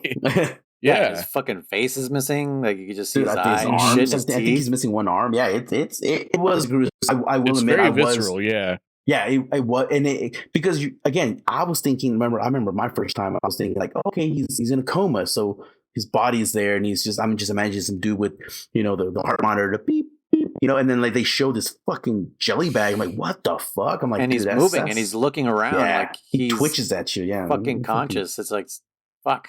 It's pretty fucked up. She does reveal that. Wait, does she say it? I don't want to spoil or jump the gun. I'll wait then. I'll wait. But okay. Videos as well to refresh my memory. But yeah, it's definitely a little bit of a scene there. You know, that a big shock. So they try to do like the Italian Job thing where they're like, all right, we have all these vans. They're all, and one of them is going to be the real one, and the rest are decoys. Mm-hmm. So fucking let's go. We're going to do Italian Job through Europe, and pretty much just the bike chase again from 3. Mm-hmm. I do have to admit the camera angles are way more fucking awesome and epic. Mm-hmm. Like she takes a crazy jump that like it's just all slow mo and very Matrix like. And she's like, Chris definitely shot all 3 of those guards, right, Chris? Oh yeah, every single one of them. But I don't know if you noticed, Chris, if you don't aim, like if you don't try to shoot anybody, like you get a real cinematic like looking ass thing with Snake just sitting just Snake just sitting there doing nothing. Yeah. But as soon as you aim, it goes into first person, and then you're all in control and stuff. But yeah, I mean, you know what? Go ahead. It looks cool. Sure, but like you said, it's a little long, and it doesn't make sense. Especially since we just got done doing one with Drebin. We just did one with Drebin. Yeah. Then you go to the super docking section, and then you do another one. It felt very, at this point, okay, I'm done with this shit. Like it was very, again, it wasn't a hump. It was a slump. It was a downhill. You know. Yeah. I was gonna mention, she, you know, when she gets on the bike, she's talking about these resistant members, and she calls them children. Right? Oh yeah, this is such a good speech. I really like this. It's a great speech. It is a great speech because she's saying like all we know is they think that fighting is it's a video game. It's fun. It's the shit. Yeah, it's cool. It's cool to fucking pick up a gun. They can't wait till they go out and die. You know? Oh yeah. Okay, I remember. She's giving it because they're all orphans. You know, she said they're all orphans. They're from war. They like the way you just said like they just like almost can't wait to die. It made me think of. Did you guys watch the Fury Road, Mad Max Fury Road? Was that the new one or the old one? The one before this newest one. Okay, yeah. Not Furiosa, the one before that. Yeah, okay. Yeah. It reminded me of those guys who were like fucking spray painting their mouths and like, you know, they're like for Valhalla or whatever. Like they were just stoked. Like they're like, I want to die honorable. Like that's kind of like how you described it. And it does kind of feel that way. Like they've been VR trained and they're just, you know, she makes a whole speech about FPS games, which you missed a little X moment there, a flashback. It shows you Hideo fucking poking at, you know, the whole entire FPS industry and Call of Duty and all these fucking games so much that are the back same then, over and over and over. Back then, it's gotten worse. It's just like it's more and more. Well, yeah, I mean, I don't know. It's now they're yearly releases. Back then they weren't yearly Call of Duties, and now it's yearly Call of Duties, yearly Battlefields, and yearly fucking bullshit. It's just like, can we stop already? I guess so, but it's just the main three, I guess now, or whatever you want to call it, but whatever your candy is. Whether that's what I'm saying is like they weren't on an annual release like a sports game. No, but there was just a shitload of knockoffs though. You had like every company was pumping out fucking first person shooters like crazy, and they all sucked. But anyways, no, I want to say that I can't help but laugh when she goes like children. She calls them children. I keep looking at like these are full grown men. Like these aren't like I get it. She's motherly. She's maybe regrets not being able to take care of Snake and Liquid or whatever. But like they're not kids, they're fucking adults, Like I always laugh because you're like the children, are they okay? But yeah, so you did a talent job. This whole section here, Chris proved that you can trank the geckos. So Chris saw I don't know that I proved that. I went back and tried it a seccond time. Oh, and I tried. Didn't work. I don't know. Try it again. Maybe you'll get another chance. Maybe you'll get another chance. Pass. You don't have to do it there. You can do it in a different spot. There's plenty of geckos. Plenty of geckos. I'm good. But yeah, you did this whole section there. Wait, do these scarabs, are their arms organic? I don't know. I don't think they are. I think these scarabs are just full robotic. Okay. Why did you want to trank one of them? No, I was just gonna say if that's also a thing, then it should work on them. Yeah, I don't know. I don't think I've ever tried. So good question. Okay. But yeah, so then she crashes. You do a full blown tumble, and she gets stabbed. This time on the opposite side by some rebar or some shit like that, right? No. By the way, it's in the same spot. Is it in the same spot? I thought it was in the reverse. Okay. But by the way, she mentions that because she sounds kind of doubtful about like going on this ride or whatever, and Snake is like, are you good? Are you sure about it? And she's like, yeah, like I don't fall off this bike unless I fall in love or I fall dead. Yep. Yeah. And then she falls. Which to me, for me, my first time playing this, I was like, she's gonna die because I was like, all right, yeah, we already got very foreshadowy ass sentence you just said. Super. Not yet. Not only that we know Siggins is dead, we know fucking Paramedic is dead. We know. Well, yeah, the Patriots are getting knocked off one by one. Yeah, yeah. Like I was like, she's gonna die too. I'm like, there's no way she won't survive. Will survive. Now that we're talking about that, I just remembered I wanted to bring this up. We were told at the end of MGS2 that there were 12 people who were the Patriots and that they died around 100 years ago. Mm-hmm. So this is either false information or the original philosophers, the Wise Men's Committee, were put in place as the Patriots in this data sheet or whatever they had. Yeah, that's what I think happened because they later on say the data we obtained was fake, but we were able to use that data for something else. I don't remember what Otacon says. Okay. But Otacon does say, like, he definitely clarifies that data was fake. Like, so yeah, the 12 names that died 100 years ago was not real. Okay. So yeah, probably one of the persons on that list was fucking the boss's father because he was one of the members, And Volgan's dad too, right? Oh yeah, and Volgan's dad too, I believe. Yeah. But yeah. So before we forget real quick. While you're in that motorcycle scene, we're gonna have a rewind sound effect now. Noise's favorite character comes in. Does he? I don't even remember him. Does he call? No. Your other favorite character, Raging Raven. Oh, rage, rage! Noise is like, I wonder if this Give is me Raging your Raven. anger. Yeah, is this Raging Raven? Who is this? I don't know. It wasn't clear. Who knows? So it's Decoy Octopus. Keep telling me. It's Decoy Octopus. Yeah. So he comes in. So you shoot a couple of his little crows or her crows, sorry, and then you crash, whatever. Boom. All right. So then it's like, cool. Let's start the boss fight. I'll let you So take care of I have a question because you guys have played this obviously a lot more than me and on higher difficulties and everything. Are you meant to actually shoot these things down? Like, is there anything you can do to them at all? Yes, I do shoot them down. Yeah, during the chasing or the boss fight. No. But we did kind of gloss over that in the bike chase. She does send those drones out at you. Yeah.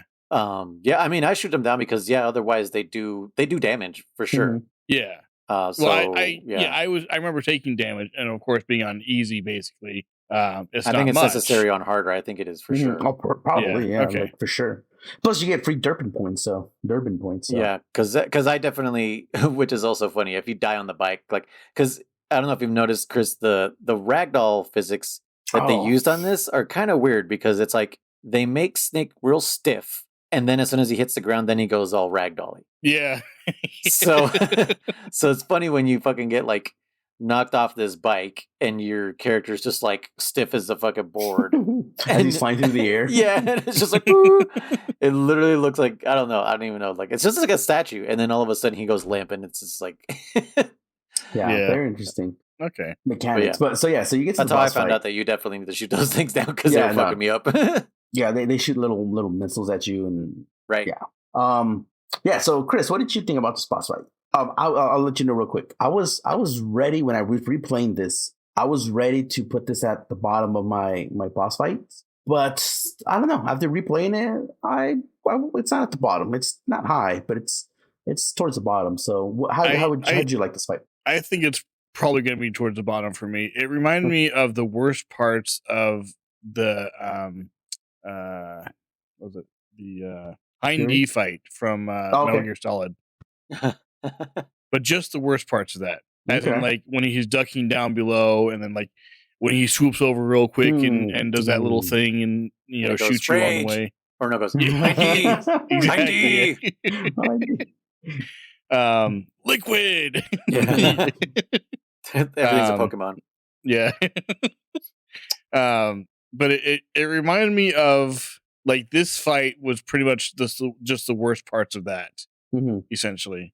I was not a fan of it, especially the first part. The second part was just the same as the second part of the first fight with the laughing octopus, decoy octopus. But to me, it was just I didn't get any enjoyment out of it. I didn't have any fun. It wasn't like, oh, that's a cool mechanic. It's just, It's funny because like I agree with Chris about the homage to the Hind D. I didn't think about that, so yeah, that's good. And that's why I don't like it, is because it's trying to be the Hind D fight, and I'm like, no, it used all the parts that the Hind D was doing, but I enjoyed those parts, and I did not enjoy them here, especially when I had to deal with the damn decoys. Also, I'm like, are you kidding me? Like, yeah, I'm just like wasting ammo on these things. But I will tell you, the easiest way to deal with this fucking boss fight is it's kind of weak sauce. Just don't go upstairs. Keep her downstairs. Force her into the tower, and you just get a bunch of free shots and just avoid the missile and free shots. She'll throw a missile. She'll run away. She'll overheat and land on top of one of the buildings. So for some more is that free when shots. She sounds like she's panting? Yeah. Okay, she's like, I was wondering what that was. Yeah, I need to cool down. And she was also touching herself. But yeah, fucking once you get all those free shots, you fucking just the same thing. There's no changing of the fight, which at least the Hind D had different phases. There was like the straight up fight, and then the I'm hiding fight, and then the fucking what else he does? I don't know. He gets like more aggressive, but like it's just there is a change in that fight, and in this one, it was just the same fucking thing over and over. And I was like, God, I hate this. Like, I just wish it would. Yeah. So I just killed her. I lured her into the tower, and I just fucking bought RPGs and not javelins. What's the other one? Where's the javelin? There's another one. Javelin is the There's YouTube javelins. thing. There's There's another one that's RPG-7. not the javelin. Yeah, I got the RPG-7, but there was something else. Anyway, I just used those two things. Took her out because I was like, I don't care about lethal. And then I learned something about. I guess I knew this, but I forgot because I told Chris last time that you can pull out your camera and start a photo shoot with her. Just do that. When the time runs out, the fight's over. You don't have to attack her or anything, so it's just a free way of getting her non-lethally. Oh, okay. Yeah, you can. Yeah, if you can time out on that section. Yeah, and it just ends the fight. Yeah, because I was just like, I don't want to waste bullets or tranks trying to take her out when she keeps doing her little blink dodge. I'm telling you, all you got to do is just get on the ground, and then she'll start crawling, and she can't dodge when she's crawling. So you just get. That's not true. That's not true. I did it. I did it, and it didn't fucking work. No, I know. Just crawl away from her, like do the barrel roll. Just get away. She'll crawl towards you. I'm telling you, that's how I did her too. Yep. Like for sure for for sure for octopus, you crawl into the bed, so she crawls. Yeah. For this one, I was like, how did I do this one? Right?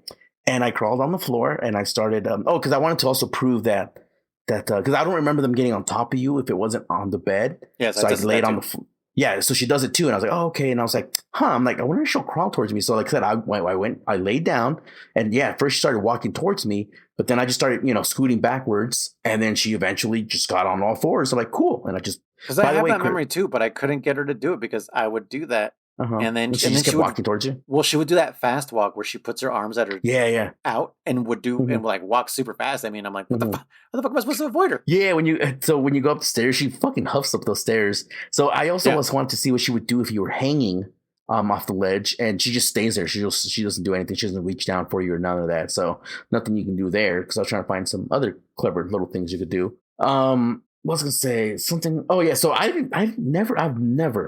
beaten this game fucking 10, 20 times now, and I've never knew that you can actually fight her on the first floor, the biggest floor there is. I always just fought her on the second or third floor. I didn't fucking know she would come in. I did that just because I hated because the decoys are the worst, and they're the worst at the top because you're like, which one is she? And so okay, I'll tell you this. So much. I just stayed on the first floor. And I was like, oh, she just comes in, so fuck it, I'll just do that. I don't know if what happens. So what I've done in all my playthroughs. Well, you can see in the subtle eye which was her because the dot's bigger. This dot's bigger, but still, it's hard to tell, like with your naked eye, and the night vision will also help you identify because you'll see her legs, but it's still hard. But no, what I do is I shoot all her fucking little drones, which they're not strong. They die within like one or two hits. But you're wasting ammo. All of them. So what? Drebin's right there. He's around the corner. I don't like playing that way. I will not give in to the system. I am outside the SOP. Okay. And here's fine. And I don't buy ammo either way. I still don't buy ammo. I'm just saying you have plenty of guns to choose from. So anyways, just take out the drones. That's not me. I am Solid Snake. I don't need all these guns. Yeah. You take all the drones except for one drone, and then I think she calls in more if you kill all of them. If you kill the last one, yeah. Yeah, so just don't kill the last one, and then it's just between you and her. Don't deal with them. Stay on the first floor. I didn't know that, so I can try that next time, and I'll probably find a way to knock her out faster. I finally know something that German didn't. Woo! I'm telling you, I've never done that. I can say. I've never done that, but yeah, I was ready to put this boss fight at the bottom of my list, but I think there's still one more. I got to replay it because I got to refresh my memory. I think there's still one more that I hate that I think is dumber than this one. I agree with you guys. It's a little annoying. I think it could have been better. Unfortunately, because she's destroying the tower around you, and it's kind of cool, the fact that she's shooting these grenades and they're knocking down pillars and walls are being blown off and everything like that. But that's about all. Like there's a lot of times you can't get a good shot on her. Your bullets or rockets, whatever you're deciding to use against her, are being blocked by the stage itself. So it does fall flat. It is kind of sucky. But it's just so I expected more out of Extreme. I thought she was going to be more mobile because, like you said, the stage is in the way. The stairways are there. There's pillars in the way. Yeah. But I literally just peeked around the corner, shot her, peeked back in, and I was like, "There's no way. This is Extreme. This is the boss Extreme. Why am I able to just easy shots, just free shots over and over?" And I was like, "Man, this is disappointing." Like it made me think of like how the Vulcan Raven fight really changed. With the difficulty. Okay. With the well, not just as it progresses, but with the difficulty, right? Because normally as it progresses, like he's nice and slow, whatever. You get his health down to half, and then he gets real aggressive. Mm-hmm. But if you play it on extreme, he's aggressive from the beginning. And you're like, oh shit! Like I don't even have like time to think. Like I need to like he's already in the second phase, and he's gonna be in the second phase forever. Yeah. And then, like I said, the third phase, the shit starts falling down, cutting off your exits and stuff. Yeah, and I haven't had that with either of these bosses. Like, there's none of that feeling. They're always the same. Octopus will always do the same fucking like, hey, now I'm the Mark II. Hey, now I'm Naomi. Hey, now I'm this. It's just a box. Hey, I'm this painting. You know, I'm just a box. Like, yeah, she literally does the just a box at you. So, is it a situation like with World Iceborne? A lot of people complain that we're like, the monsters didn't get harder; they just became a damage sponge. Is that kind of what you're saying? Is what the higher difficulties are like? I don't even know if I guess they have a higher HP pool or they have more defense, but that's what it feels like. Yeah, it just feels like I just gotta shoot them more. Okay, yeah, but like I said, I'm just trying to say as well, like because you're saying like, oh, she always does the same thing, but with that same philosophy, the thought Vulcan Raven does the same thing. He'll always start off again, except for extreme, you know, the difficulty difference. If you keep playing him on the same set, he'll always just start off on a slow, then he'll go into his fast phase, then he'll go into his shit falling down phase. Same thing with Octopus. She'll always do the same. I don't know. It's a boss fight. It's a scripted boss fight. Unfortunately, they kind of. I think I think they feel more scripted than any other fights. They probably feel more scripted, but the other ones are Mantis. Mantis is highly scripted. Like every time you go into it from now on, you know, switch ports, and then just fucking take his ass out. You know, like there's no more challenge in fighting him. But the fight is still interesting. You know what I mean? Like when he goes invisible, he's not always in the same spot, and there's different ways of knowing where he's at. You can go to first person, and you'll see through his eyes. Or you can use thermals, or fucking. I think that's it, right? Or you can, if you have the stereo, which you didn't, you can hear if he's left or right. I didn't even think about doing that with Psycho Menace. That's funny. yeah. When you can, because if you can't see, you can kind of hear where he threw the ball from. You're like, oh, he's towards the right. But it's always too late. By the time he throws the ball, you're like, oh fuck. It can be. You still can hit him oftentimes. But anyways, no, yeah. So this fight, like I said, I didn't know that bottom section there. Yeah, I just do my strategy now, which is just I go to the top, I knock out everything I can except for one, because and then I did die a few times, unfortunately, but I literally will lock onto her, and because she's so far and she's using that grenade launcher, you can tell like it takes a second for her grenade to reach you. So you aim at her and she'll always dodge within the first like 2 seconds of you aiming at her. She'll do a dodge, so you move it over, shoot her once, and then she'll thunk at you, and then just dodge, move to the left, move to the right. I don't know if you noticed this, Chris.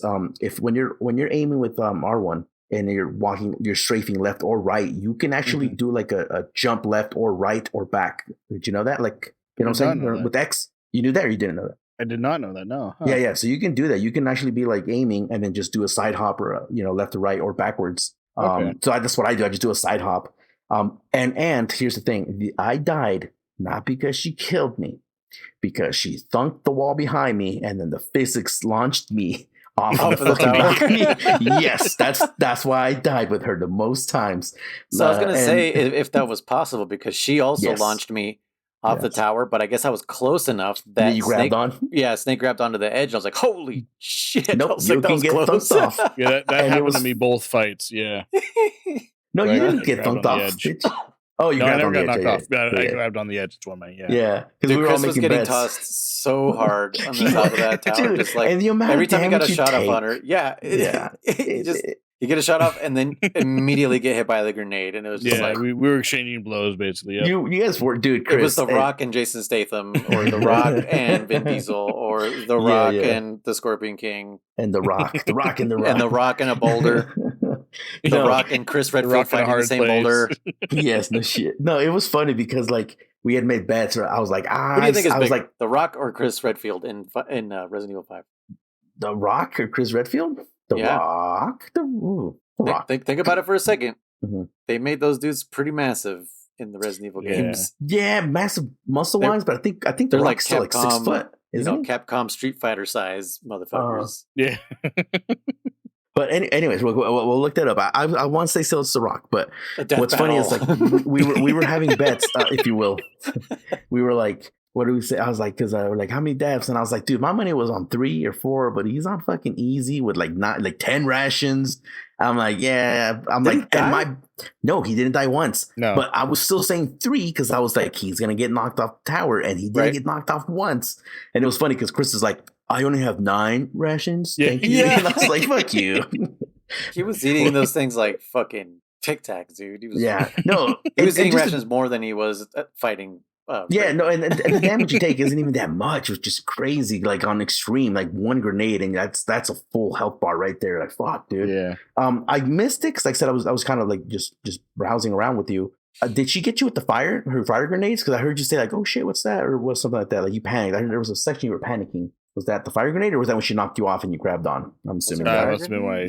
Yeah, she threw some fire grenades for sure, grenade. and they fucking hurt, dude. No, really, those fire grenades hurt like a bitch. I don't remember. Well, Okay. yeah, well, I didn't really give her a chance once I got annoyed with her. I was like, you know what? We're fighting downstairs. We're fighting in the basement as Brad Pitt would put it in Inglourious Bastards. I definitely got to because otherwise you're in her arena. When you think about it, yeah, I wonder if that's how it was intended. If you go up top, you're in her arena, but if you bring her down, if you keep her down below, she's in your arena. You know what? So remember how when she first comes in and she like shows, she turns on her jets to the max stream and it's like fucking fire hot or whatever, you know? Yeah. Does she do that attack when you're down there at all? Like, or is that just for the cinematic purposes? I want to say yes, but I honestly don't remember if I got hit by it. I'm gonna replay that section because I've never fought her down low. I didn't know she can go down low because when you start off that section, you're down there and you can and the whole building is shaking and she's like screaming, "Show me your rage!" So and the stairs are right there. So I was like, I gotta go up. I never knew you could fight her down there. So anyways, I got to retest that section. Yeah, man. You're basically Rorschach. You're like, no. I'm not locked in here with you. You're locked in here with me. Yeah. But that's yeah, basically how I treated her because I was like, fuck you. I had a question for you, Noise, and I don't remember what it was right now because I was gonna say I know you also hate this. That she's screaming rage. It gets annoying. I get it. I was like, I had another name. I was like, oh, what if her name was she actually yelling that the entire fight? Because I must have tuned her out. Yeah. I must have tuned her. Show me your rage. Where's your rage? Yeah. Maybe I was just seeing red. Maybe that was what's going on. Yeah, you were already seeing rage. Oh my God, just rage yourself. Yeah. Jesse's walking into the room like, "Are you okay?" And I don't even acknowledge her. How many controllers did you snap? Yeah, seriously. But no. So I had a name. I was like, "Oh, what if she was called this?" And she shouted this instead. But I don't remember what it was. So I'll get back to you guys on that one. But yeah. So after that, no, I think it was just Fury. What if her name was like, I don't know. I don't remember what it was. Again, I because Laughing Octopus just laughs. She's not, and she will say, laugh with me, or whatever. Yeah. You know, why aren't you laughing? Yeah, why isn't it funny? Versus if she was to say like, Laughing Octopus, that would be fucking annoying. I don't know if she wasn't shouting rage, just actually just screaming more, would that make her a little better? She could just be fucking quiet. My opinion. But what is funny is like anything. Like I didn't need. I don't know. It's just how about conversations, right? Mm-hmm. Psycho Mantis was saying things at you when you were attacking. He'd be like, "Why can you? He was. Why can't I control you or some shit?" Yeah, he would be saying shit like that because he's confused. He's like, "What the shit is happening?" And Vulcan Raven was always just like, "Come on out!" He's just like intimidating you, like, "Oh God, if he fucking spots me," and it's true. Yeah. Once he spotted you, because his cone went across the entire map, you're like, ah, and I don't know, like they just seemed less human. Like their dialogue was very. If we can bring this back to Horizon Zero Dawn, like they just felt robotic, and it was just like there's no personality to these fucking bosses whatsoever. Like. The fear wasn't yelling the fear throughout the fight.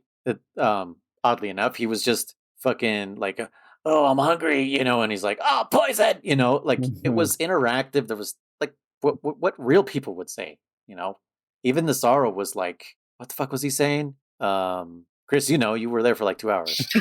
the only line I remember that him saying that I never remembered until Chris was playing it. He says, "You will be killed by your sons," and I was like, "Oh shit, shut the fuck up, Sorrow! Yeah, shut up, Sorrow!" I know he's like spoiling the game. But like, yeah, he's saying all these things at you, and I don't know. It's just as much as I didn't like I said, the Metal Gear Solid 3 bosses were kind of weird. I'm like 50-50 on them, but these ones are I really don't fucking like them whatsoever. They're literally just supermodels, is what they are.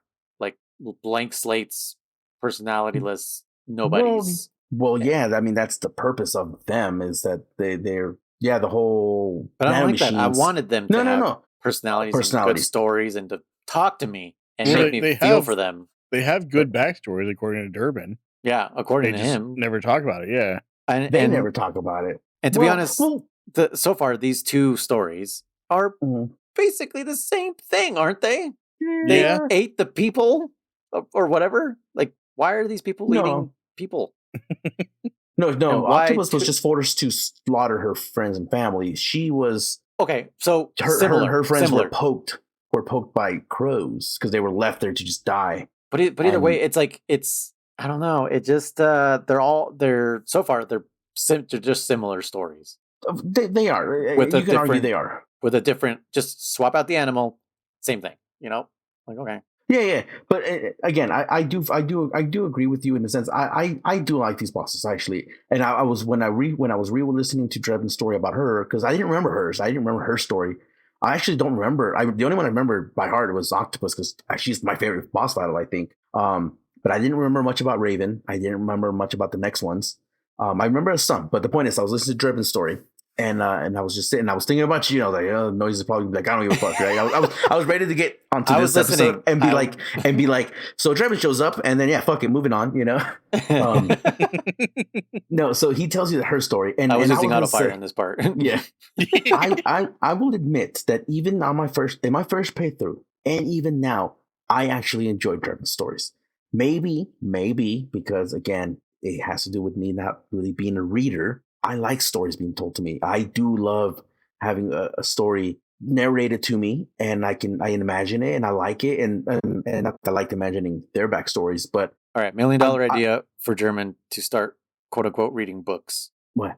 Drebin reads books. Drebin reads Metal Gear, or reads anything, any book. Yeah. And German will listen to it. I would do more audiobooks. I do like hearing A is for animal. But just like those animals that killed other people. Again, just like the ink of an octopus. I got no beef with Drebin. I wanted more from him. I still can't talk about it until we get further on. I like the stories. You're right. I would have loved to see maybe a little flashbacks. Just a little bit, but they do give us that because when they start snapping out of it, they start saying like especially this one, when she's like, I'm mad, I'm angry or some shit. She goes, no, I'm not angry. She's mad angry. She says, I don't want to be angry anymore. She goes, I'm afraid. And then, she screams, I'm afraid. And then she's that would have been a perfect time for her to explain her own backstory. Or just to be afraid and not tell us she's afraid. Yeah, that too. Know what I mean? Like it's like, it's not just this game. There's movies and shows where the characters' thoughts are just like they're just speaking their thoughts out loud, and it's just like it's too much. What do we call that? Narration? No, not narration. It's what's the word? I can't think of it either. Show me, don't tell me. Yeah, that's what's missing, in my opinion. But then we also make the same argument where I don't need flashbacks because I know you keep mentioning flashbacks. We didn't need flashbacks for Psycho Mantis. Uh-huh. It's just, and he wasn't like, I thought my father was trying to kill me, and then I was scared, and then I was angry, and so I killed him and everyone in the village because I was angry and scared. Like, he didn't say that. You could hear it. You could hear it in his voice. He was afraid. He was a terrified little boy. That I feel that. I don't feel same with Sniper Wolf. Yeah. Well, okay. No, it's valid arguments. I mean, you don't feel for these characters. I do. I do feel like her screaming, "I'm afraid." I mean, did you want to? I don't know how you would. Because like I said, just have her tell a story and she's like hear her voice quiver and whatever, I mean, that's just I don't know. To me, that's acting. Saying what you feel is not acting, in my opinion. I get you. I get you, but I don't know. I don't know what else to say about that. I'm making a lot of MGS4 fans. They're mad. No, I'm making them it's rage. Not even mad. It's not even mad. It's just like I don't know why you hate it so much. It's like it's fine. These are my reasons. These are my reasons why I hate it so much. Either way, no, not the game. I meant like that they say I'm afraid or laugh with me. Or it's just this is another thing. So this was the Metal Gear that kind of put Metal Gear as a mainstream game. It's kind of like the Monster Hunter world of the series. Yeah. Where everyone was kind of like, what, Metal Gear? This is the one that I think like everybody played. Yeah. I would make that same argument. Right So this is where Metal Gear got its bad rap. This is where a lot of people are like, Kojima writes like a teenager, and it's all very fucking what's the word? Horny? Like sophomoric and horny, but like very sophomoric. Like it's just the writing is not at the level as, because the last games that we've been playing, even the MSX ones, we didn't complain about the writing or the story or the dialogue, except for 2, maybe a little bit. But we liked the way these stories were told, and we were all kind of like confused as to like, why do people hate these games? This one, it's because of this one. This one became the mainstream one that hit the public eye, and when people played it, they were like, "What the fuck is going on with the story? It's convoluted. Also, this dialogue is shit." And it's not at the same level as all the other Metal Gear dialogues and storytelling, and that's my beef with it, and that's why, yeah, I don't want to be the downer, but I can't help it. I'm trying so hard. I'm giving this game like the benefit of the doubt, and I'm trying to play this with like an open mind and bright eyes, and and it's not working. But I'm gonna go all the way through. There are ups, Chris. There are great ups in this game, and I can't wait for you to experience them because they are great ups. So I don't want to say like the entire game is shit, but there are just parts that like really pull me out, and I'm like, oh, what a like you said, German, like what a lull. Like it's just like, what the hell happened? But it does come back up for me also, not just yeah. everybody. Yeah, I was gonna say after a second I thought that was kind of where we're stopping. No, there's still a little bit more, right? Oh yeah. So anything else on the boss fights, Chris, or no noise, or the boss fight? This one again. No, the second time I fought her, it was quite a bit easier. I didn't do what Noise said. But what I did do on the top floor was I just stood on one side, and I know she just kept coming to me as opposed to me chasing around all over the place. So yeah, that's you can do that on the top. Just kind of wait for her. Yeah, it went considerably faster the second time for that first part, and then of course I remembered to switch to my M2 again. Why does the game do that? Why does it do that? It like completely replaces it too. Like whatever was equipped in that slot, it goes back into your backpack or whatever we call it. You know what I mean? It's just like, why would you do that? But that's why when Chris was like laser focused, I was like, oh, here comes a lethal kill. He doesn't know. He doesn't know he's got the operator out. Yeah, I thought it was a little weird when her suit turned into rock or whatever. I was like, that didn't happen with the last one, but maybe it's just a difference in their character or whatever. And then, nope, that's just what happened when you kill them lethally. So I was like, oh. Wait, really? Okay. Yeah, it like went molten or something and then got all hard. But that's what happens no matter what. No. Yeah, because she's enraged. When she falls asleep? Yeah, she quote unquote falls asleep. When she fell asleep, her suit didn't turn molten when I killed her the second time. Lethally or non-lethally. What the hell? I thought that was just part of because she's enraged, right? Like a raging fire. That's what I figured too, yeah. It was just part of the thing. But then when I went back the second time and used a trank on her, it stayed like the first one. Well, it didn't leak like with the octopus lady, but it like how hers kind of stayed that like gray dull color. Yeah, it was the same thing for Raging Raven. What the fuck? I don't think I've ever noticed that.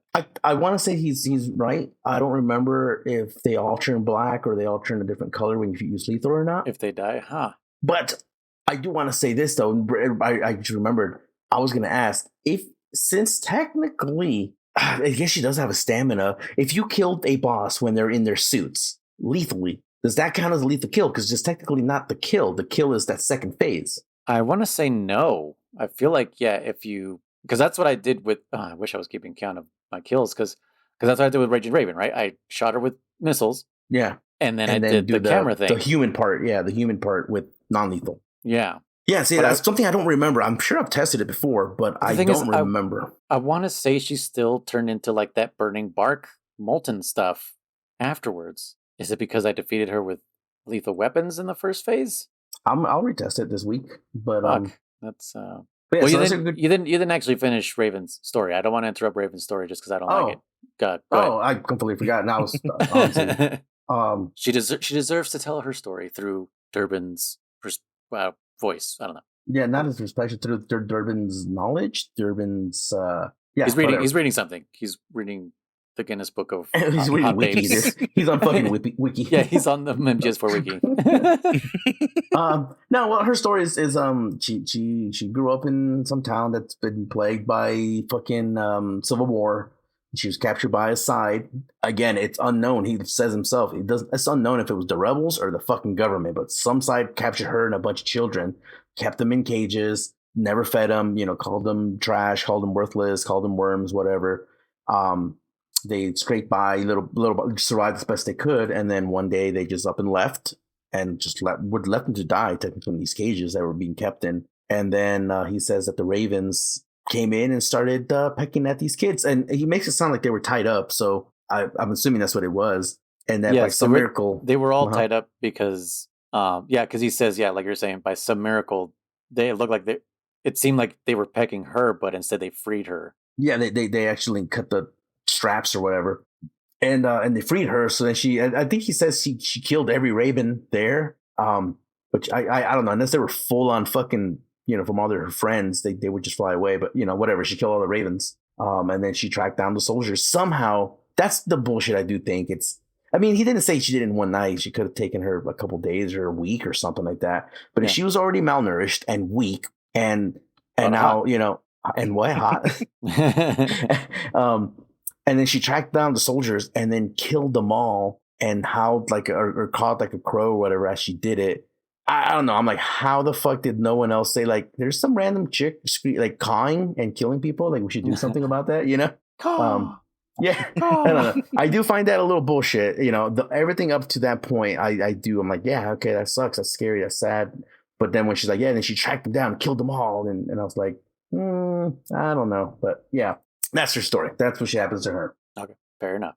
But yeah, so next up is, we go down. She tells you that the Pix was a fake, that the real one's on the ship. And what is this term Pix? I don't know. They're referring to it as like as Big Boss's body, like or what are they referring to here? What is Pix? Yeah, I was wondering that myself because I wasn't exactly sure. Like, do you remember how they spell it? Is it Pixe? Pix. Oh, that was just Pix, wasn't it? I think so. Yeah. Pix Urban Dictionary. Let's see. A word used by prepubescent girls to describe pictures. Pix. Oh wow, Urban Dictionary. That's awesome. I figured it was okay. Thank you, Urban Dictionary. Pix Military Dictionary. I wonder if there's like a military. Pix. No. Let's see what the AI tells us. AI told us nothing. But Chris, were you suspecting that maybe Eva was gonna be dead by the time we got back down? Not really. I didn't really have an expectation. I kind of figured I didn't expect her to be dead. I don't think. Okay. I did. My first time I was like, by the time I get down here, she's gonna die. Because she said she only falls down if she dies or falls in love. And I was like, yeah, this bitch is dead by the time I get down here. I thought she was gonna be dead when we got down there. I'll agree. I don't think I necessarily had an expectation, but I don't remember having like, oh, she's gonna be dead by the time I get back to her or whatever. So I looked up real quick. It's PYX, and it says here the container in which the consecrated bread breed BREAD.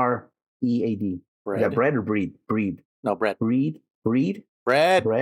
Okay, bread of the Eucharist. EUCHARIST.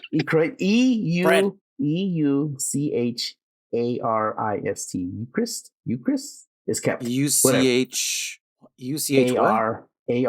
ARIST. Eucharist, whatever that word. Now we got to look up that fucking word. What is a Eucharist? I don't know. That's a new word. Well, whatever. It's a container, so that would make sense. A container. A Eucharist in Christianity rituals, commemoration of Jesus' Last Supper with his disciples. Oh, like the goblet. Okay. So yeah, so it's a container, and that would make sense. It's his Pix, his container, and she was referring to him as Zero, trying to make him a symbol, and all that. So we kind of that's what I was about to say. This is very holy symbolism. Neo is Jesus Christ coming back. Well, like I said, because Zero was trying to make him into this icon, this bigger than life kind of thing. Which she does say the soldier formerly known as Big Boss. The soldier formerly known as, which she does say this one sentence that did make me think, because she goes that that Zero started telling these stories about him, and most of them, she says, were elaborated or whatever, or flat out fucking lies. So that makes me think now, like, what if, like, maybe Metal Gear Solid 3 was his big mission, but he never fought some dude that could fucking turn invisible and dislocate his elbows and jump from tree to tree. You know, he never fought some 100-year-old sniper that could get photosynthesis. You know, he never did any of this shit. It's just what people said that he did. Yes, it's just what Zero said he did. Now, for all we know, like, he did fight a Fear, which was just a dude with a crossbow. He did fight a Fury, which was a guy with the fucking, you know, but they didn't say the Fury and then, you know, turn into a giant fireball.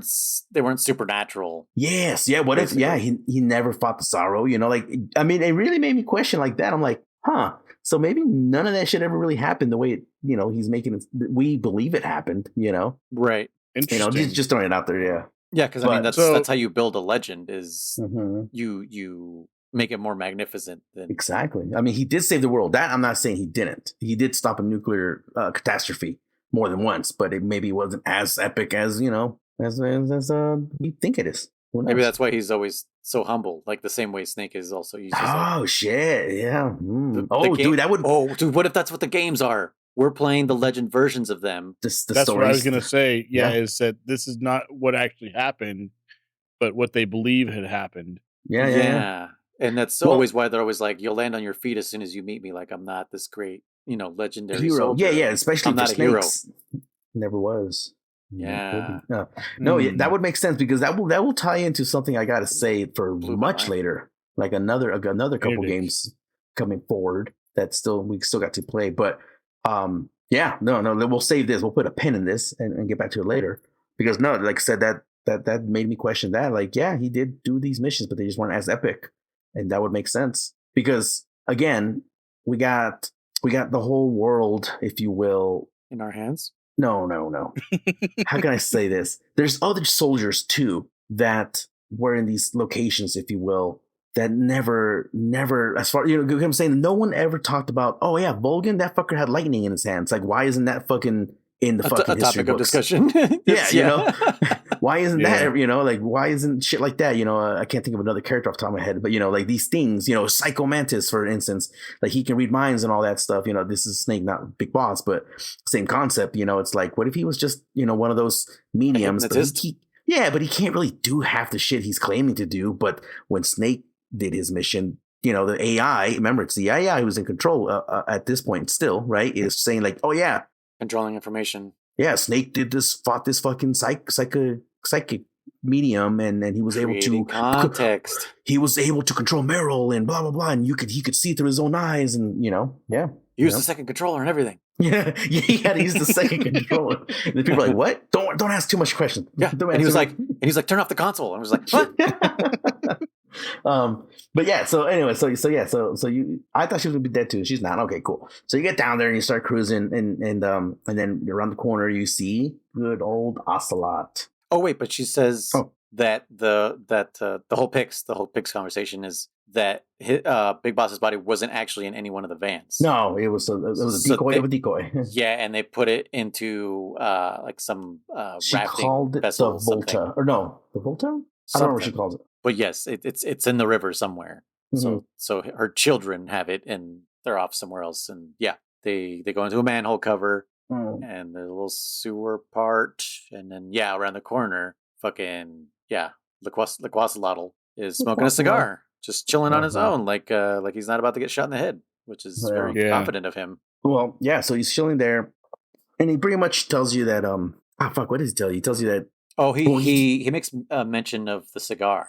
You know, he's Snake does. Yeah. Does Snake? Oh, I thought it was no. Ocelot says they're pretty good or something like that. What does he say? Like, not bad.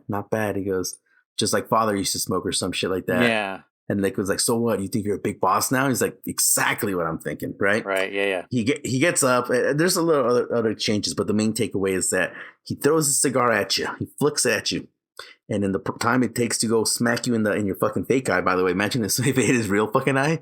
He CQCs that M4 out of you, you know, takes that shit from you, right? Yeah. And then you pull out your little handgun, your operator, and same thing. He fucking takes both of these guns. Now he's holding your two guns against you. I thought this part was pretty sick. I remember thinking like, oh yeah, shit, he like easily this overpowers you. Like Oh, he shows Is this where yeah. he like where he makes mention that he can't best him because he's better at CQC? Yeah, he than him? says when he goes, face it, brother. He goes, when it comes to CQC, I got the upper hand. Then why was Meh. I able to knock your ass off of Rex's head? Yes, I agree. A retcon, which, by the way, we still haven't had that conversation. I don't remember when it happens. Wait, but so I know it was.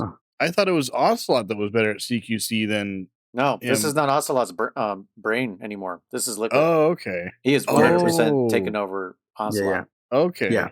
It's which is I was about to say, is it confusing hearing him talk to Snake as a brother, normal. but it's Ocelot's yeah. Voice and body? Like it's a very I forget what the word is, but yeah, it's makes it confusing as shit. Like so in other words, what you're saying is the drawings wouldn't have a sock puppet being him. It would be he is a sock puppet. He is a sock puppet. So it would be a sock puppet with a sock puppet of Ocelot. Yes. When that sock puppet, it's got a tiny little sock puppet with a cigar in his mouth. Yeah. No. So yeah, it's Liquid, which again I agree with you, Noise, and but again I don't know where the conversation came up because I back in the day I called like crazy, and this time I really have been calling.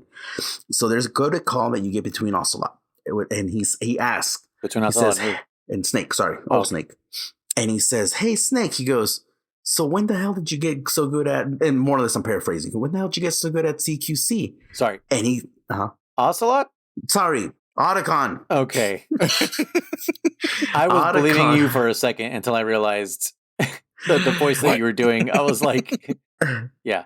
What? Otacon and Snake have a conversation. And he goes, hey, Snake. He goes, when did you get so good at CQC? And he goes, or when did you learn CQC? And he goes, oh, I've always known it. He goes, wait, what? He goes, yeah. He goes, I learned it from Big Boss himself or whatever. I love the way they recount these things. Like they're so self-aware about their mistakes. Yeah. And he's like, what? He's like, yeah, Big Boss, he was the master at it, blah, blah, blah, blah, blah, something like that. And he says, then how come you never used it before? He's like, it could have come in handy. And he says that he chose not to use it because I think actually he just says he chose not to use it anymore. I think because of the betrayal of Big Boss. So he vowed like, I'll never use CQC, and he didn't need it. He claims like I never needed it back then. Just like he didn't need to stock or anything. He just stock. Just run full speed or no. Yeah. Right. but then or crouch, and walk, Yeah. Crouch walk. You never needed it. He never needed it back then. No, but he never needed it. And but he says, because they revealed, he said there's another conversation that in this point of the game now in the timeline, the boss, like not like all her missions, but some of her missions and stuff have been officially declassified now. So there's a lot of people now that are reading books about the boss and her missions and stuff like that.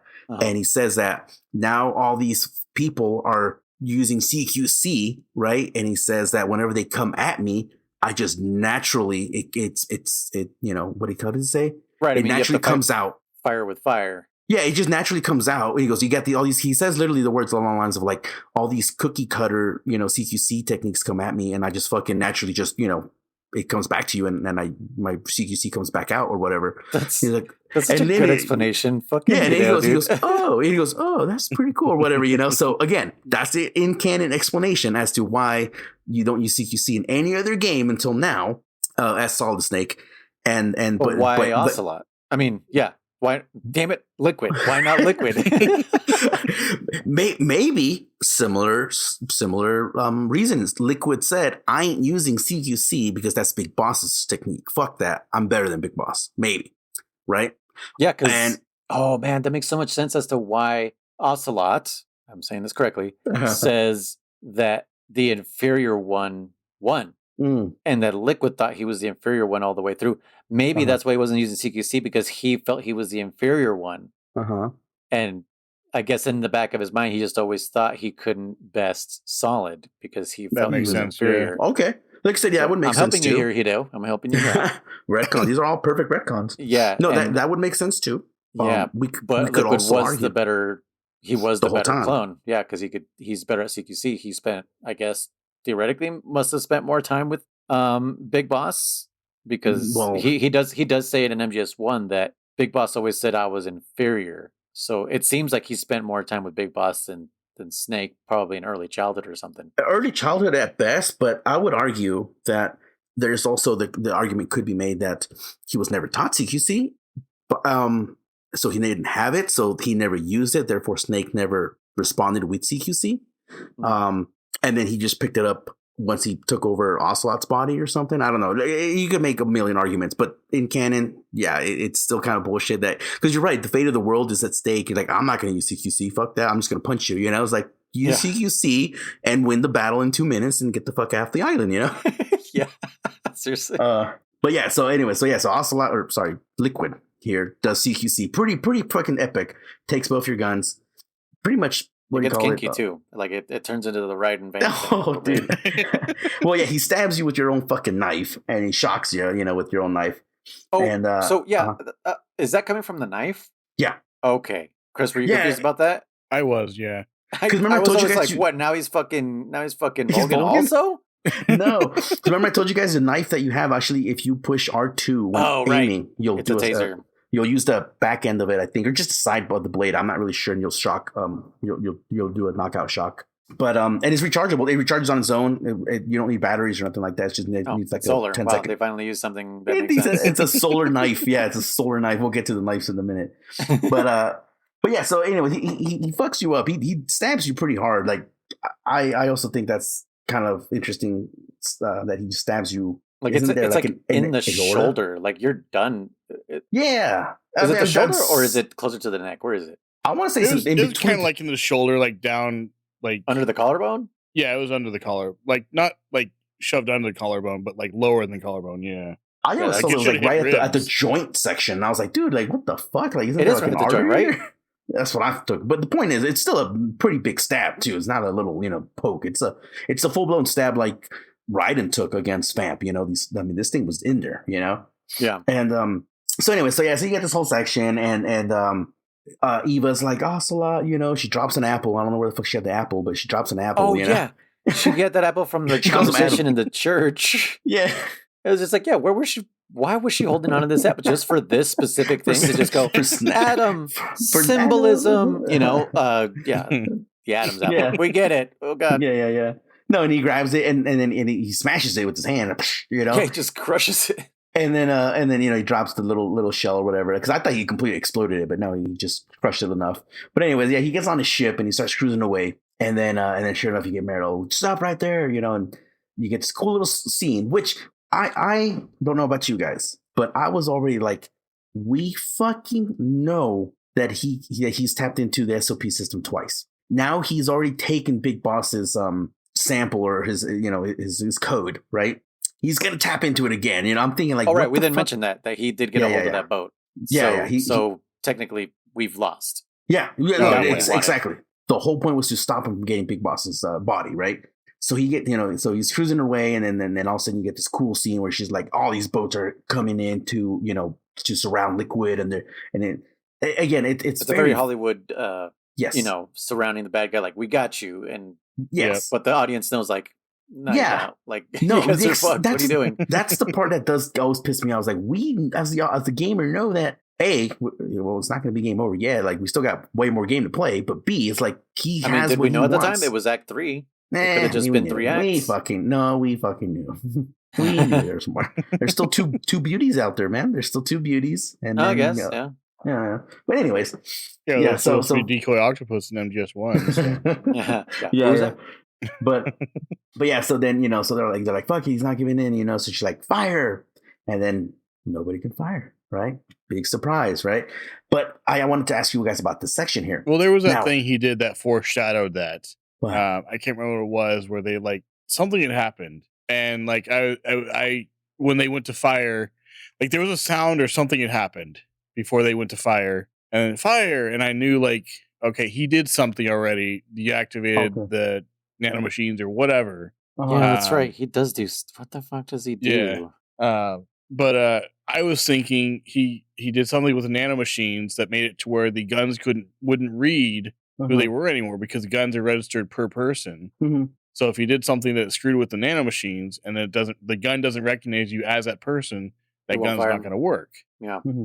So that's what I feared had happened. So, well, I mean, that's exactly what happened because they're pressing the triggers, but the triggers aren't moving. Yeah, that's what I was going to ask you guys. Is it a lack of animation, if you will, a rendering, whatever you want to call it, that their fingers aren't actually fully squeezing, or is it that the guns won't fully squeeze, the trigger won't squeeze? The guns are locked up because, like, just exactly what Chris said. Actually, I never even thought about this, but yeah, it's because it doesn't recognize them anymore. Yeah.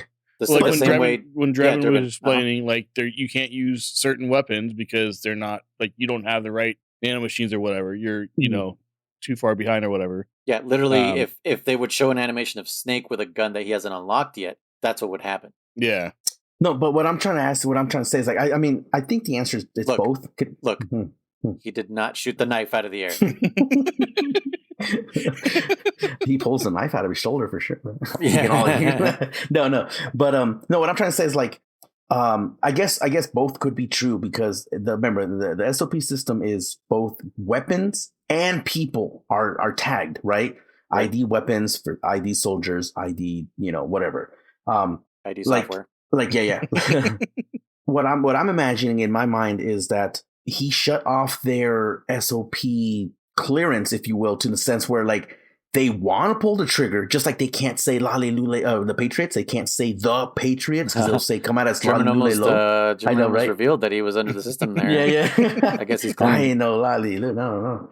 But no, like, just like they can't say that word, they couldn't pull the trigger even if they wanted to, which they did. They just couldn't, right? They physically, you think it's just the weapon locked out? I think it's the weapon locked out. And then I think the second part is him turning off SOP. Because had he turned off the SOP at the beginning, they would have all been going crazy like they did the other two times. Okay. Yeah, that makes sense. But I mean, it makes sense. But I guess I think here he's showing that. He's showing, like, look, I control the weapons now too. Because he didn't show that at the beginning. You're right. That's true. That's why this is where he says Guns of the Patriots. And what, Chris? He said the title of the game. Roll credits. But anyways, So Meryl tries to fire her fucking both her guns, right?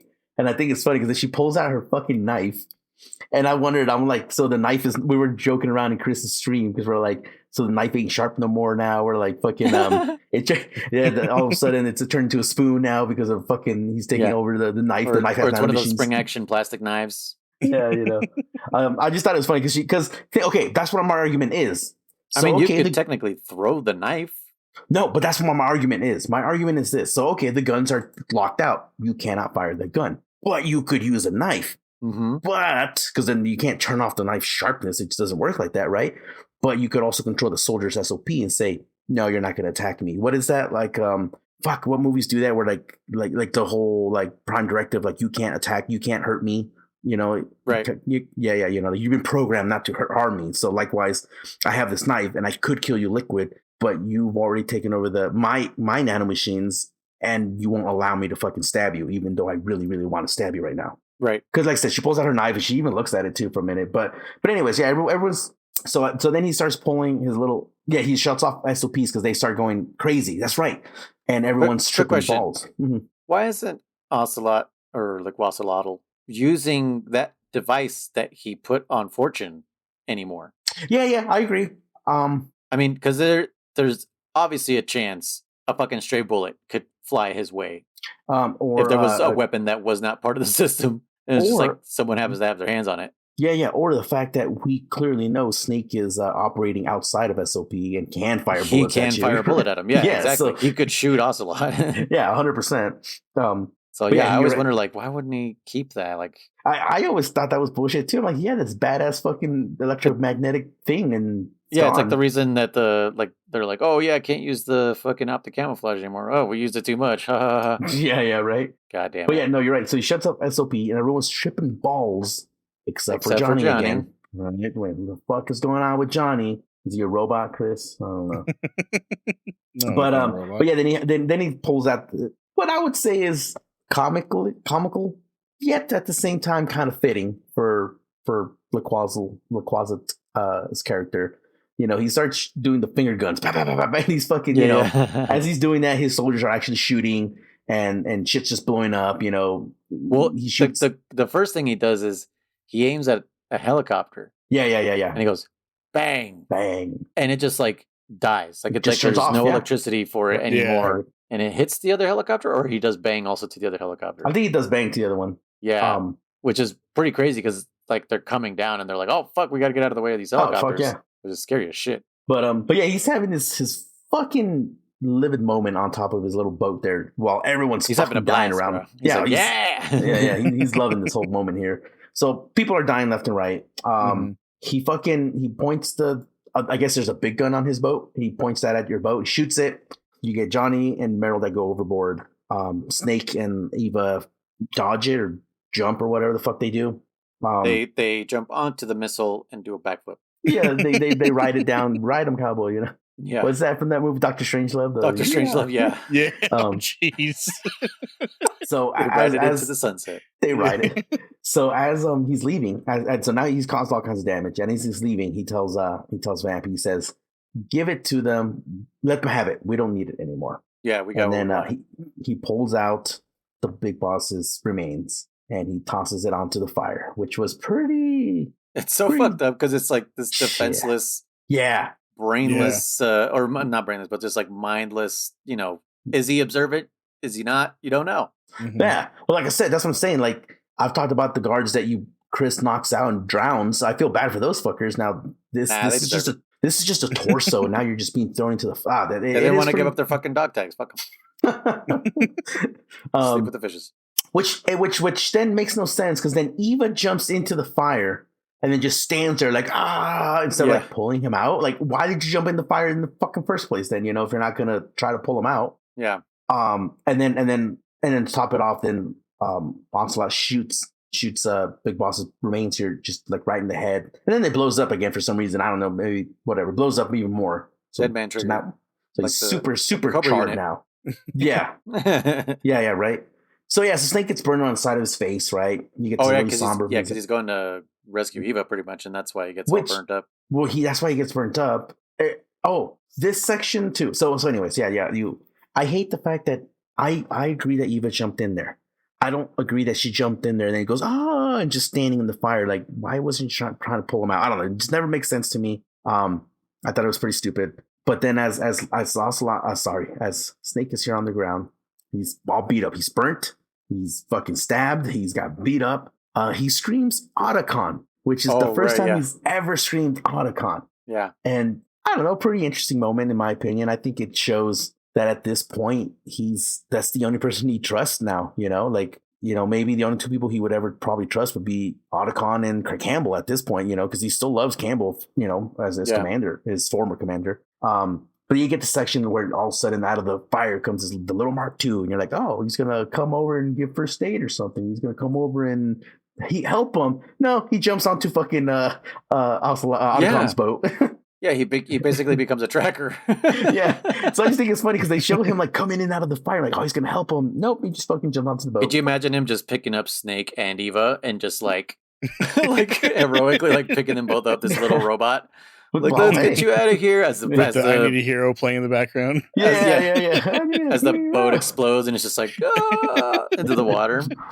But yeah, so as I'll say Liquid from now on. As Liquid's kind of going away, he takes a deep breath and then he kind of smiles, and it's kind of like this moment of like, I've done it.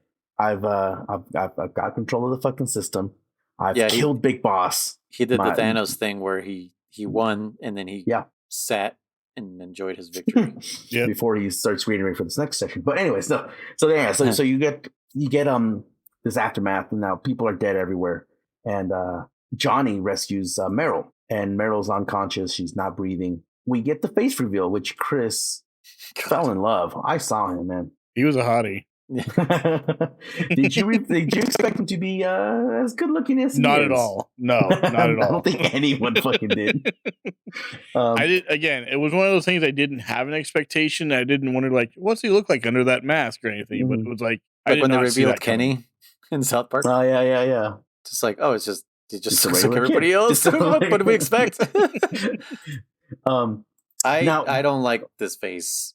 He looks like a fucking Final Fantasy character, dude. I guess he does. Yeah, he is overwhelmingly handsome for this game. I won't say handsome because men are handsome. This is a boy. This is a boy. This is a boy. He's a full grown man. He's a beautiful boy. He's not a handsome man. I mean, I will like characters like K-pop singers. Are they handsome men or are they beautiful boys? Oh, I don't know. The K-pop is a whole other thing, bro. Hold on, you're gonna upset a lot of people by saying that.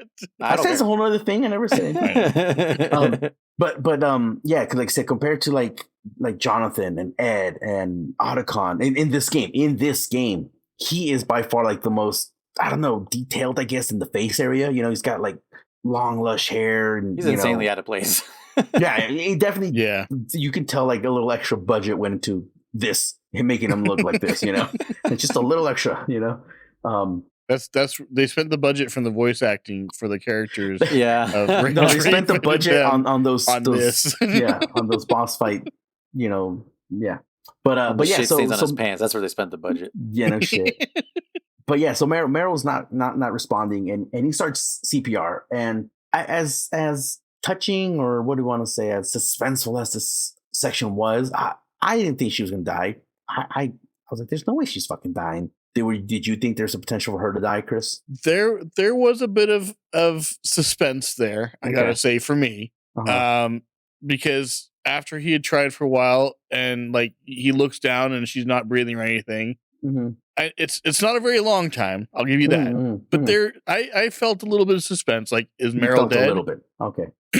and then once he continued doing it and she kind of choked and everything, I was like, oh, okay. Did you appreciate the fact that he actually positioned her head correctly? Yeah, I did actually. Right. I thought that was cool. It's like, oh, he actually leaned her head back to open up her throat. Airway. Airway. But there was a little bit of suspense there for me. I didn't necessarily think she was like, oh, she's for sure dead, but I wondered. So will she die here? Yeah, finally, will she die here? She die here? No, for me, will she die canonically now? For me, I guess you're right. For me, I was canonically.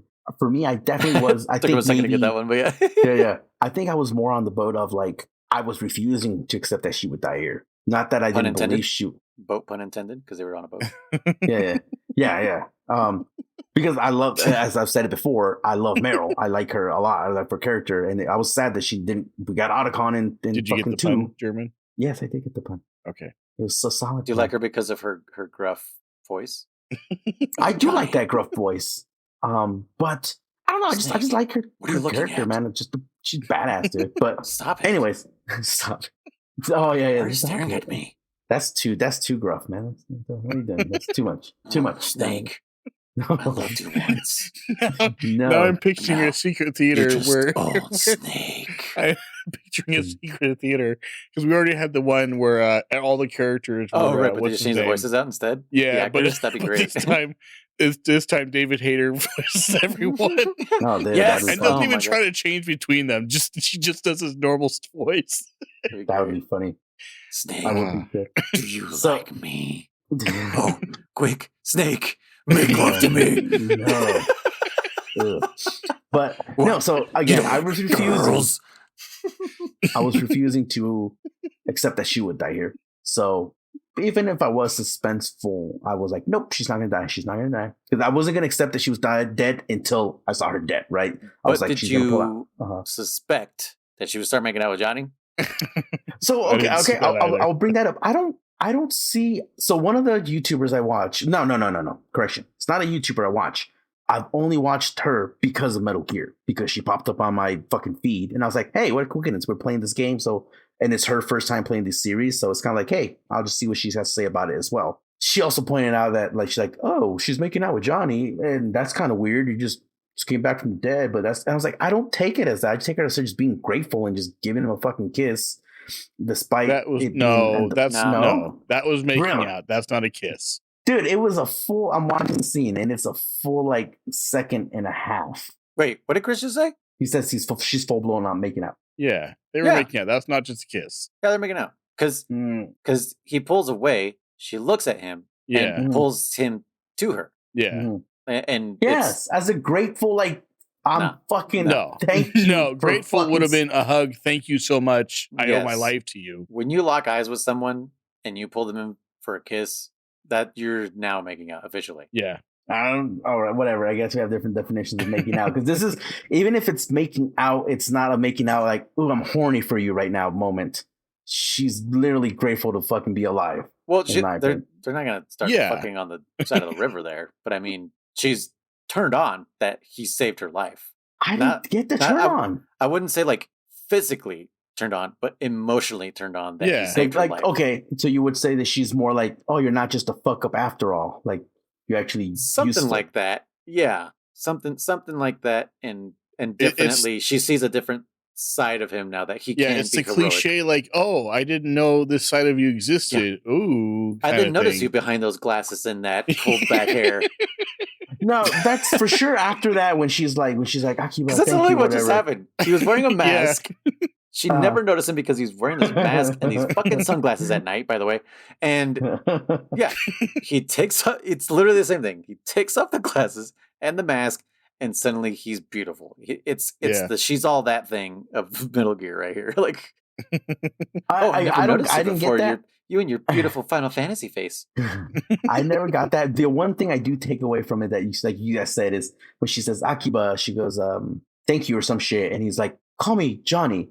Right. I do think that's kind of stupid because he's never corrected her before. Yeah. So I do think even though we have a Jonathan in the team already. But whatever. What is Jonathan? Jonathan. Yeah, with the exclamation not Johnny. He's Jonathan. It's the same name, German. No, it's not. God damn it. Johnny is short for Jonathan. You know this, right? German? I guess, but I mean, legally, you could name your son Johnny, and you're good. You could legally name your son Johnny. You can legally name your son Dickface if you want it. Yeah, no, the nurses will avoid that. This is not a Red One situation where we're going to let you slide that this thing is watchable. Johnny is a nickname for Jonathan. I'm not saying it's not, but I'm not saying that Johnny isn't his legal name either. You get what I'm saying? I get that. Yeah. But either way, if your given name was Johnny, you have to acknowledge that the root name is Jonathan. What if the root name is John? It's still Jonathan. Yeah. John. No, your root name of Jonathan would be John then. But no. Yeah. So Jonathan is short for John? John is common in both Jonathan and Johnny. So yeah, Jonathan is the name. Mm-hmm. And John is also a name. John is also a name. There's people named John, not Jonathan. There's people straight up named short John. for Jonathan. But Jack can also be a verb. Shut the fuck up. So Jack. Yeah. He jacked. Jacked off. I'm going to jack you of this car. No. Jack Rabbit? Dude, jack is a fucking verb. I'm going to jack you. I wasn't kidding. Because, he jacks it. Yeah. So no, okay. So I get what you guys are saying, but it's also I think you're still saying John is short for Jonathan. Yes. But if your name at birth on your birth certificate is John, your name is John, not Jonathan. Show me someone whose full name is John. Okay, I'll Google search someone in a minute. Not right now because I'm fucking trying to. You can't use Doe. Dope? Doe. Yeah, John Doe. Oh, John Doe.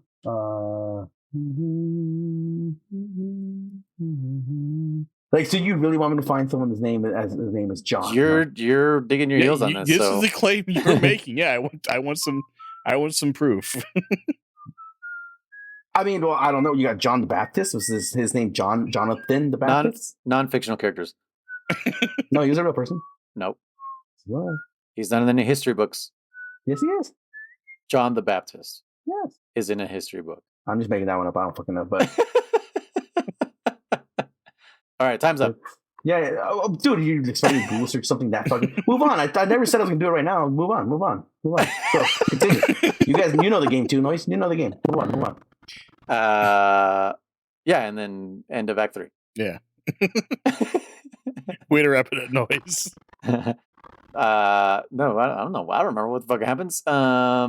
Make out. They clearly make out. Yeah. What the shit happens, Chris? That's the last part I remember. That's pretty much the end. Right? Unless we're missing something. You get a scene with Eva telling you that pretty much like, you know, she goes Kingdom Hearts, like shadows, you're a shadow or some bullshit and the light and blah, blah, blah. I don't know. She dies. Oh, so yeah. Eva dies. and then you get Drebin shows up. And then he tells you Eva's story. No, yeah, no, and he pulls the knife out of your shoulder, and then it's and that's it. Rip Eva. That's just what he says. He just calls. He goes, "Rip Eva." Yeah, I guess that's it. No, that's literally it right there. Yeah. Yeah, I was just kidding that was it, but no, that's pretty much it. Is Eva dies, unfortunately. And I also agree with that was one of the dumbest ways to die. Like, why walk into this fire?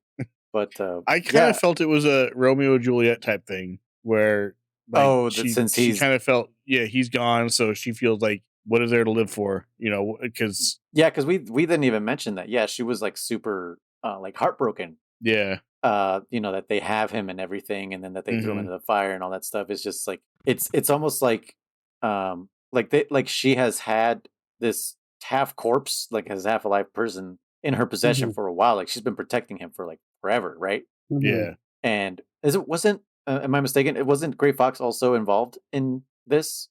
Yeah, they talked about how like it seemed like they did something similar to him. The same technology, exoskeleton or whatever that helped him. Yeah, but wasn't it that he helped her get the body or something like that? No, it was Raiden who helped her get the body. That's what I meant. What did I say? Oh, I said Gray Fox. You said Gray Fox. God damn it! No, right? Damn. I mean, easily mistakable. Yes, Raiden is what I meant. Okay. Laleluleo says Jonathan Williams. You're right. Yes, Jonathan Cena. Yes, correct. No, not Jonathan. It's John. It's John Travolta. It's John Joseph Travolta. John Joseph Travolta is his full legal name. Jonathan Joseph Travolta. John Cena's full legal name is Jonathan Cenathan. Yes, it's John Felix Anthony Cena. John first name. Jonathan Towner Williams. Full legal name. Got it. Anyways, actually, I did think of one exception. Huh. John Jacob Dingleheimer Smith. That's my name too. That's Johnny's name too. One of you guys. Yeah, Johnny is for short for Johnny, or Johnny. Johnny is short for John. What? Jonathan. You know what? There are names, and I'm going to go on a quick little tangent, that the nickname is longer than the fucking real name. I can't think of one right now. But, yeah. I do know that. It's fucking. What was I watching? Yeah. Shoot. I can't think of anything at the moment either. Yeah. But yeah. So was it? I think it was like for Richard, isn't it? No, Richard is either Rich or Dick. Fuck. Yeah. No, there was a name that I was like, why is that? Why is that the nickname? It's longer. Yeah. Shit. I think Jose, one of the nicknames for Jose is Pancho, isn't it? Pepe. Mm-hmm. I don't know about Pancho. You might be right, but Pepe for sure is one. Jesus would be Chucho. Chucho or Chuy. Francisco's Kiko or Paco. I guess Francisco's Pancho. That's the one. Francisco's Pancho, I believe. Isn't it Kiko? It technically could it be both? But it's Pancho. But anyway, yeah. So anyway, that's the act. Let's not get too sidetracked here. Hold on. There was something. So with the whole Raiden thing, we didn't really talk about the fact that he mentions a Dr. Madnar. Yeah. Now, is this can't be the same Madnar that died in the first Metal Gear, showed up in the second Metal Gear, almost choked us to death because he's super strong. Oh yeah. Who is this Madnar? Because the original was Dr. Petrovich Madnar something. There's another name in there, but yeah. Who is this other Madnar? Why are they using this name again? The family name. Good question. Did he have? Wait, didn't he have a daughter that was your fan? Maybe. I think you're right. Right. What was her name? Jessica? Was she Jennifer? No. No. Shit. But you're right. While you're thinking about that, we also does have a daughter. Yeah. Completely skip on the fact that Raiden is going to go get help, and if we forgot to mention that Otacon calls you and he's like, "It's Naomi. She's gone." He's like, "What happened?" Right. Oh, I had my glasses off. I looked away and she fucking fucking idiot. Drago Petrovich Madnar. Okay, but keep going. But yeah, no. So Ocelot definitely got lucky with Naomi. I don't know if we mentioned that last episode. Oh, we did not. We didn't even talk. Yeah, we didn't even talk about the briefing. The briefing. Yeah, I mean, the briefing. Yeah, it's just pretty much we're going to Europe. Go meet up with Big Mama. Raiden's fucking dying over here. You know, fucking dying. What's funny is that in that cutscene, Snake, despite him being an asshole, despite everything that we know about him, like I said, we've always said this. He's also very what do you call it? he is caring at the end of the day, deep down inside, right? He's upstairs and he's smoking and he's blowing the smoke into the fucking air vents or to the fan, the exhaust fan, because he doesn't want fucking Sonny to know he's smoking, you know? Right, yeah. So I think it's super funny that he's still like, you know, like a little kid and, you know, smoking in his parents' house, you know? Yeah. Ellen Madnar. Ellen Madnar? Maybe it's her. Huh. Maybe. But, oh, yeah. But anyways, yeah, so freaking Raiden is going to get treatment. He's going to get that dialysis machine or whatever. And hopefully also patched up, you know, because, you know, you got stabbed pretty fucking hard. Some upgrades, hopefully. Yeah. Hopefully, Chris, you're imagining Genos from One Punch Man right now. And you're imagining I kind of am, yeah. Imagining how he's going to come back with some cooler components, I hope. Oh, we finally get to play as him. And I'm going to do the Eric laugh as if I know what's going on. That sounded like Peter Griffin. But yeah, so then towards the end, I don't know, there is a conversation that he says, like, he goes, oh yeah, on that part he goes, what about Raiden or some shit? He's like, Raiden's gonna pull through just fine. Like, he literally tells you, like, we're good, like, we don't have to worry about him. He's gonna be, you know, he's gonna be fine. That's all about, I think, all that I think we kind of really want to talk about. In theory, there's a lot that Eva drops on us that we're just kind of like, more AI bullshit, more AI, like, oh, is this an Ocelot reveal here, GW? Right? He says, okay, so the whole GW thing, like, all this stuff glossed over me the first time I played, but this time I'm getting more and more. Like, I still don't 100% understand this entire game, just because I start to, like, get lost. Yeah, and I'm like, cross-eyed. Seriously, I'm just like, oh god. So that's why I kind of agree with the fans of Metal Gear that, like, well, not the fans of Metal Gear, but the ones that are like, this fucking game is way too convoluted. And to be honest, this one is like the most. Which I thought 2 was the most, but this one is the most. But GW wasn't fully destroyed. Mm-hmm. This is what Liquid is telling Snake before he beats him up, and they shock each other. Oh yeah, he said something about the worm, like, didn't actually destroy it, just cut it up in little bits or pieces or something. Right, they rebuilt it. Yep, they rebuilt it, but instead of just leaving it how it was, they physically moved it inside of JD, which is John Doe, the AI that controls all the other AIs, which are TR. What are the 4? I don't know them, but BF. But they're all is it BF? Benjamin Franklin? It can't be it can't be the 4 from the Mount Rushmore, right? Because it's GW, TR, which is Teddy Roosevelt, TJ, which is Thomas Jefferson. So then it has to be BF, but that can't be right. I think it's who was the second president of the United States? John Adams. John Adams? Is it JA? I don't know. There's a 4th one because. Yeah, anyway. Only had a rope. But JD controls all of those AIs, and they have now physically moved GW into, like, a protected area where JD is watching over it so that they can't, from outside, hack it, pretty much. I thought it was more that it was like it didn't recognize it as a threat. So when they were to stitch it back together, because earlier in the game, they keep saying these dumb, literally, what do you call it, foreshadowing things where she's like, they're like, yeah, you know, you can't hack into the SOP from the outside. And then it'll be like, oh yeah, you know, Liquid, you know, can't do anything from the outside. It's like, oh, so he's gonna get inside the fucking system, you know, like, so I always took it as more that like they destroyed it, but then they pieced it back together, and then JD just said like, oh, there's GW, and just reconnected with it without ever thinking twice about, like, this could be a Trojan horse. That's what I took it as. Wait, what do you mean? I didn't get that. So JD, like I said, is connected to the 4 AIs, all 4, right? JW gets quote unquote destroyed, but it wasn't. It was just taken apart, whatever you want to call it there, and gets rebuilt, right? So then JD says, "Oh, there's JW. I was wondering where the fuck you went," and just allowed it to reconnect to it without questioning it. That's what I took it. AL is the other one, Abraham Lincoln. Okay, AL. But then they also move it physically. I don't, not that I remember, but I mean, we can say that if you want. Because that's the whole point about that. Yeah, you can't hack it from the outside. But he says he took control of it. That's what I'm saying. For sure, he took control of it, right? GW. Because now he owns GW. He owns GW. So that's what I'm saying. Like, now he's on the inside and can access all of JD and potentially the other AIs from the inside. That's what I took it as. Lalulelo says GW was placed within the code of JD. Oh, okay. See? Okay. So not physically. Well, I guess the code physically was moved into JD. Okay.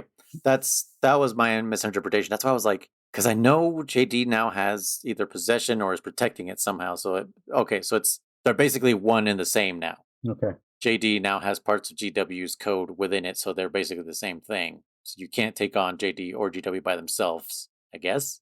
Which makes me always question, and especially actually more now than ever, what are the other AIs controlling them? If JD is overseeing all of them, right? GW was information, right? Compared according to Metal Gear Solid 2. Yeah. One of them has got to be what, like fucking medical or something like that, or Well, I think AL controls the axe, TJ controls slavery, and TR controls polio. I don't know where you're getting this from. These are direct references to the presidents. The axe, I got it. God damn you. Okay. Yeah. He was a lumberjack, and also he hunted vampires. He hunted vampires. I never saw that movie. I forgot all about it. Yeah. Lalulelo says, so they shut down JD and GW takes control from within. Oh, the other three shut down. I guess. But I do remember them making the comparison of the AIs to Mount Rushmore. Which is weird because Ben Franklin's the one that's there, isn't he? Or am I tripping? No. Oh, no, it is Abraham Lincoln. It is Lincoln. I don't know why I thought it was Ben Franklin. No, I'll be honest with you. I did not know that was Mount Rushmore. I thought you were kind of pulling that out of your ass, but no.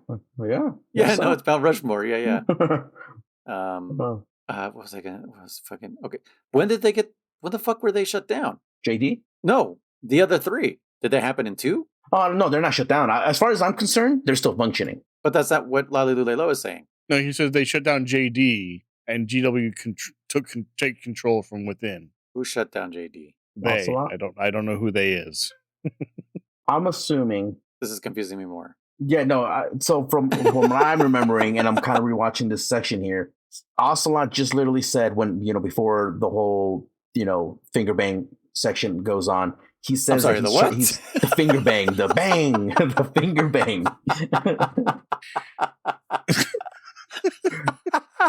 Dude, that's what he does. Finger bangs. finger guns.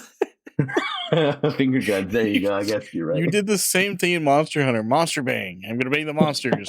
The monster bash. The monster bang. Yeah. Bang him. Bang him. Bang him. Bang the monster. Oh shit, man. Oh fuck. But so before he does the finger guns, he said, and this is according to Ocelot right now, this is only going on for what we know right now. He says that once he destroys JD with a literally word for word with a nuclear strike, he will then control all of it. Right. Okay, that's right. So Ocelot wants to destroy JD because now he owns GW, because then he can take control of GW. inside of JD. So by destroying JD, then GW would be. But that still doesn't answer the question of what the other fucking AIs are doing. Hold on, let me. They don't. Okay, I'm gonna fast forward. They never say. They never say.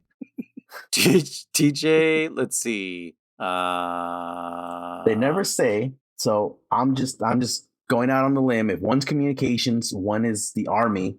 Which one would be the army? JD sees all of them, but one of them has to be the fucking army. I don't know. Good question. I would say one would be like medical, and one would be like transportation. I don't know, or like resources, like food and water. There's nothing on the fucking like wiki, dude. No, they never say. No, I'm telling you, they never say what they do. It's never told. It's never told to us. Oh, what had previously been created in order to operate the Chrysalis unmanned weapon. The fuck is that? Chrysalis sounds familiar. Unmanned weapon. I think I know what that is. I'm clicking it, but it doesn't have anything. It looks like they haven't. Okay, that's TJ. What about TJ Maxx? TJ Maxx. What is happening with my browser? Uh-oh, he's not working. Okay, Computer. But anyways, that's I'll research into that. But yes, the important thing is Ocelot wants to destroy JD with a nuke, which is, very typical of a villain. And that's how he'll take over GW, which I'm still wondering why GW is just so much more important than all the other AIs. But I don't think it's because more important. Because it's a SOP. Yeah, okay, never mind. Yeah. Well, I don't think it's so much more important. It's just that he has control of it. Right. It's because you can't. So by having control of it, you're already setting yourself up for a victory because you're inside the system. Right. It's like taking Australia in Risk. Yeah, I never played the game's over. but with that said, so yes, that's where we leave off for the most part. I mean, there's obviously hours and hours of shit we can talk about more, but then there's still plenty more game to talk about in the future episodes here. I do have a question for Chris about. Sorry, no, you just said one. Remember how in the last one we were like, "Hey, Otacon and Naomi shared a look," and you're like, "That's not romance." Yeah. Do you still believe that's not romance? Like, do you actually? No, it made it very clear in this section. Yeah, Act 3. She just used So that wasn't romance. She was just manipulating him, right? Yeah. But is there really romance? No. Okay. I don't think there is. Okay. She played him like a fiddle. Played him like a damn fiddle. I don't think there's romance either. I never did, especially when she's trying to talk to him and she's holding the little fucking thumbstick, the little necklace, and she's like clearly trying to connect. Yeah, she's clearly trying to connect him to his computer, and then she pulls that whole like, "Oh, leave your glasses off. You look more handsome without them." I was like, "Okay," but then she puts it away. Yeah, and she puts it away, and I was like, "Oh, okay, what's going on?" And then she pulls him to the fucking chopper, which, by the way, I love how Snake's like, just turns around, like, "You guys do you. I'm sleeping here, like, don't mind me." Fucking guy. Couldn't even go upstairs or anything, just fucking sat there. No, that's where Sunny sleeps. No, well, but she was sleeping on the chair, though. They banged in the chopper with Snake on the couch and Sunny on the chair. Yeah. Where's Raiden in all this? Right there too. He's fucking bro. Exhibitionists. What the hell? Yeah, they're either really quiet or they didn't give a fuck. Brown chicken, brown cow. Yeah. Insert. Yeah. Did they even fucking close the chopper door? It didn't sound like they did, or it didn't look like they did. Yeah. But anyways, yeah. So at some point when this he chopper's rocking, when he's all resting up, she inserted the USB and got info or whatever the fuck she was trying to do. Hell yeah, she did. Oh no, wait, he did. That doesn't make any sense. But yeah. So, anyways, my question to Chris now was: all right, so now he's got a plan. He's trying to take down JD with a nuclear strike. We've been to Middle East, we've been to South America and Europe, and we all know how small Europe is. So where do you think we're going to now, Chris? Sorry, North America. You're actually not that smart, but all right. No, but I remember what I was saying is like just the whole joke was like Europe, like what part of fucking Europe, like just Europe as a whole. Head to Europe. Okay. All right. We're going to wherever you land, that's where it is. Yeah. To the US, huh? Yeah. And US is next. Where in the US? We're at Mount Rushmore. Is there something secret hidden inside of Mount Rushmore? seems a bit on the nose. So I'm going to say like LA. Okay. And I only say that because I was rewatching, not for this episode, for the last episode. When I rewatched those cutscenes, I noticed that they had showed a map in. I think so. You noticed a map in the cutscene, but not in the menu. Well, the mission briefing. Mm-hmm. I think they had showed the map, and it had an octopus, a mantis, a raven. Oh gosh, what else was on there? Something else too. And then of course Raven.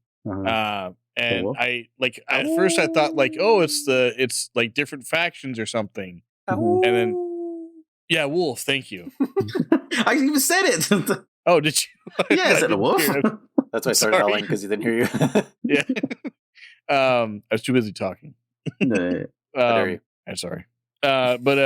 Yeah, so at first I thought it was like, oh, it's just different factions of PNC or whatever. And then I realized because it was after the first battle, I was like, oh, those are the 4 people you fight. The 4 horsewomen? Yeah.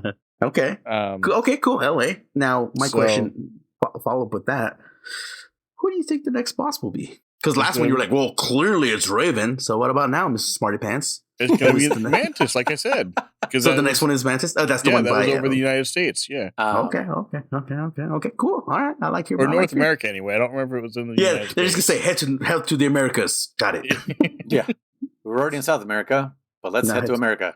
To North America, and there's like just wherever, what part of America? It's a fucking huge continent. Yeah, wherever we land. Well, United States of America is what I meant. No, I know, but I'm saying like them joking around, like just head to North America. What fucking part, bro? But okay, and you think so? We're going to LA. We're going to fight Mantis. All right, so we're going to see Raiden Genos, and we're going to get to kick some ass with them. I hope. Yep. You think we're gonna see? Upgrades. Shit. What is his name? Saitama? This joke is gonna fall flat now because I can't remember his name. Sure.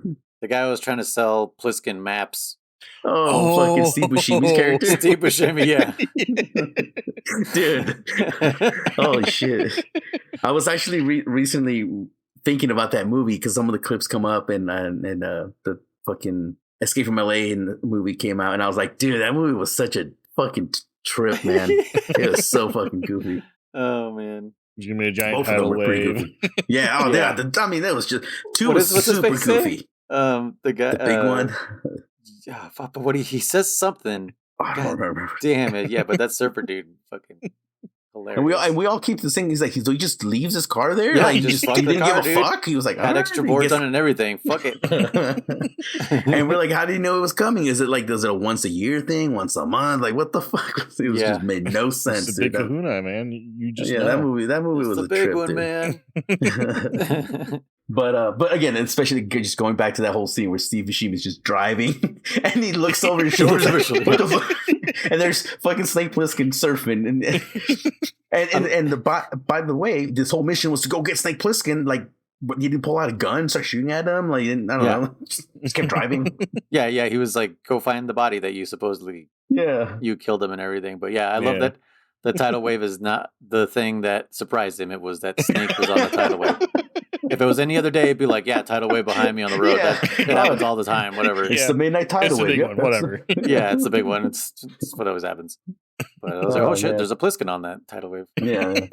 But yeah, so okay, LA, Mantis, and kick some ass with Biden. I like it. And may I say, good call, German, on just doing this act in one episode. Because it would have been tough to split it up. Yeah, as I was playing it, I was like, yeah, damn, this fucking thing. I mean, even though it took me forever to get through it, I was like, this is still short, but it's just a lot of cutscenes. And it's a lot of cutscenes, yeah. Mm-hmm. The info dump is really the most important part. And Chris now knows who the Patriots were and who Dr. Clark was and who the Darber Chief was.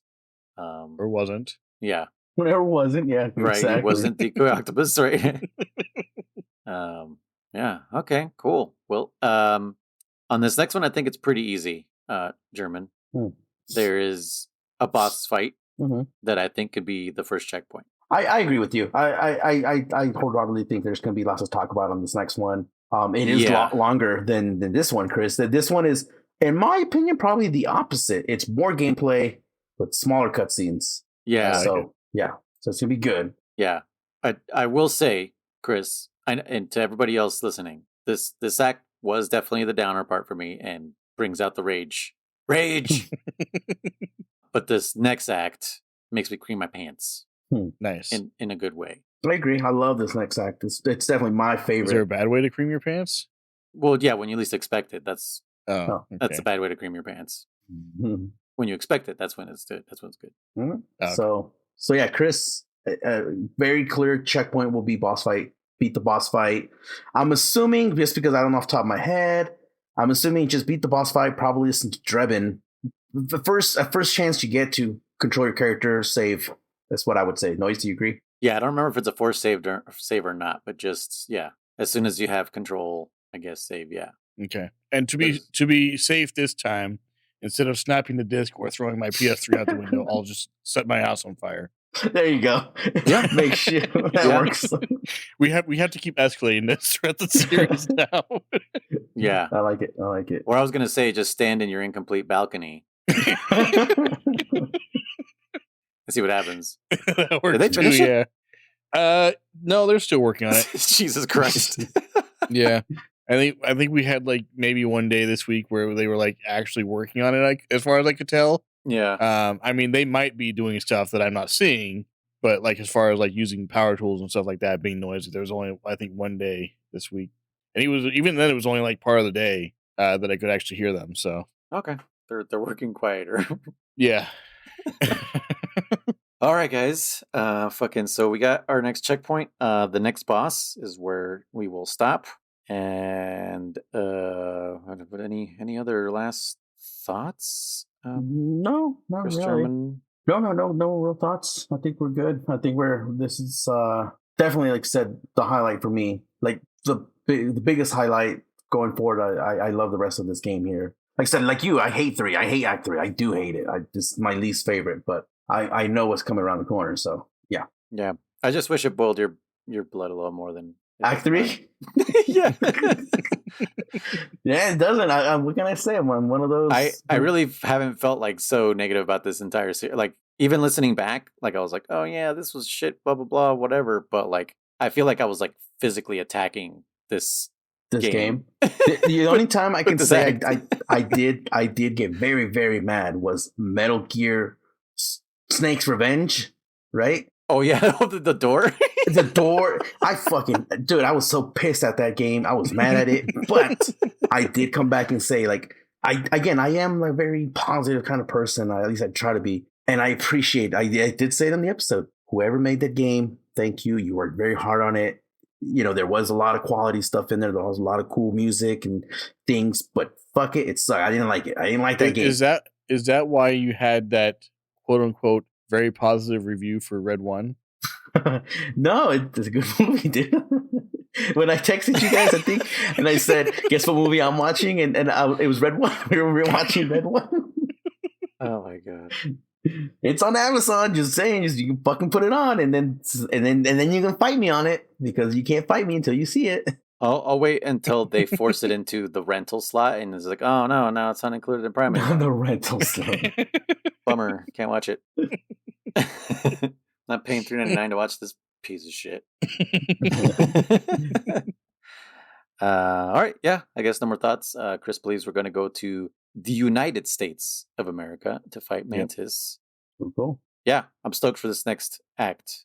So once again, disclaimer for everybody listening: don't take my negativity or my hot takes seriously in any way. If you enjoyed this act, okay, more power to you. I'm glad you enjoyed it because it happens with every game and every movie and every show. You know. But I guess you're right. I didn't like it either. Like I said, again, it could have been better. Again, we brought up some points that said this could have made it more fun, but it was what it was. Yeah. I almost just feel like this whole thing could have just been a cutscene, and like the gameplay could have just been non-existent. It should have just been part of another act's cutscene or something. I don't know. Yeah. But just I mean, while you're at intermission, it says all go the make some bosses popcorn. could have been just a giant cutscene. Fuck it. I'm just kidding. No. All right. Yeah. That's it. Let's wrap it up. Indeed. So, if you'd like to get a hold of us, you can hit us up at 209-791-0995. Send a text or a Codec Call message. You could also email us at info@pixel-benders.com. You can also visit our website and see what we're up to. One day we'll do something there, I promise. Pixel-benders.com.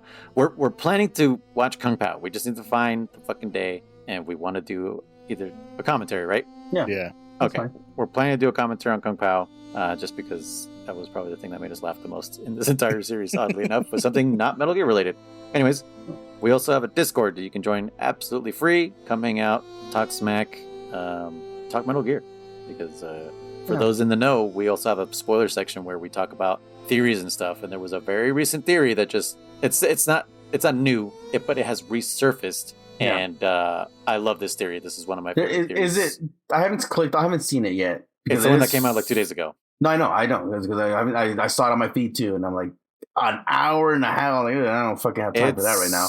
It was worth it. Is there any new material? That's my question, because I already saw his original theory on it, and I never watched the original videos. Okay, well then I honestly didn't even know about this theory until I saw something else somewhere else, and I was like, what the hell? Okay, well, I guess I'll have to watch it and let you know if there's any new material. Which actually made this whole other game that it's talking about much better to me. It kind of justified everything that happens, and I'm like, okay, now I'm like even more down. I'll watch it and then I'll comment on that on the spoiler section, because like I said, I already knew that theory from him. A lot. He posted that 10 years ago originally. So yeah, right. I knew the theory idea, but I never saw the evidence and all this other shit. So once I saw this video, I was like, oh fuck, like there's an insane amount of overwhelming evidence. Anyways, you can find us on the socials: Facebook, Instagram, Reddit, Threads, Twitter, TikTok. Just search up Pixel Benders and you can see us posting our clips and whatever, and funny moments, memes, theories. I try not to put theories because Chris also sees those accounts, so I have to be careful. Put them in the spoiler. No, but like in the socials. Oh no, but no, just in the spoilers. Yeah, that's why I only put them in Discord. So yeah, if you guys want to theorize, only in Discord. If you'd like to support the podcast, you can do so through Patreon. You get live access to pod recordings you also get early access to episodes. As soon as they're done, I upload them, and you get to listen to them. You can be the first one. And you can type in the comment first. You can be that guy. And you may also get a chance to be one of our guests. So, yeah, so thank you guys so much for listening. I hope you all had a happy holidays. And this was Codec Calls, Metal Gear Saga podcast. Oh, no, I was saying happy holidays. This will be coming out in the New Year's week, so you guys also hope you have had a happy New Year's, and then we'll talk about our New Year's in the next episode. But yeah, this has been Codec Calls, a Metal Gear Saga podcast. I was one of your hosts, Luis, codenamed Red Noise. Guys, I am a German, aka Chrono Riser. I am Chris, aka Blue Rhino Boss, aka Daffy. Daffy, yes. You know what we're talking about, Chris? The Daffy Gremlin? I think so, yeah. It's been a very long time since I've I'll seen post a those gift movies, of him. He pretty much has googly eyes. Yeah. But yeah, we'll see you next time. Yeah. Goodbye. Tape your discs back together. Don't set your house on fire, please. No. I'll try. Thank you, guys. Bye. Ew.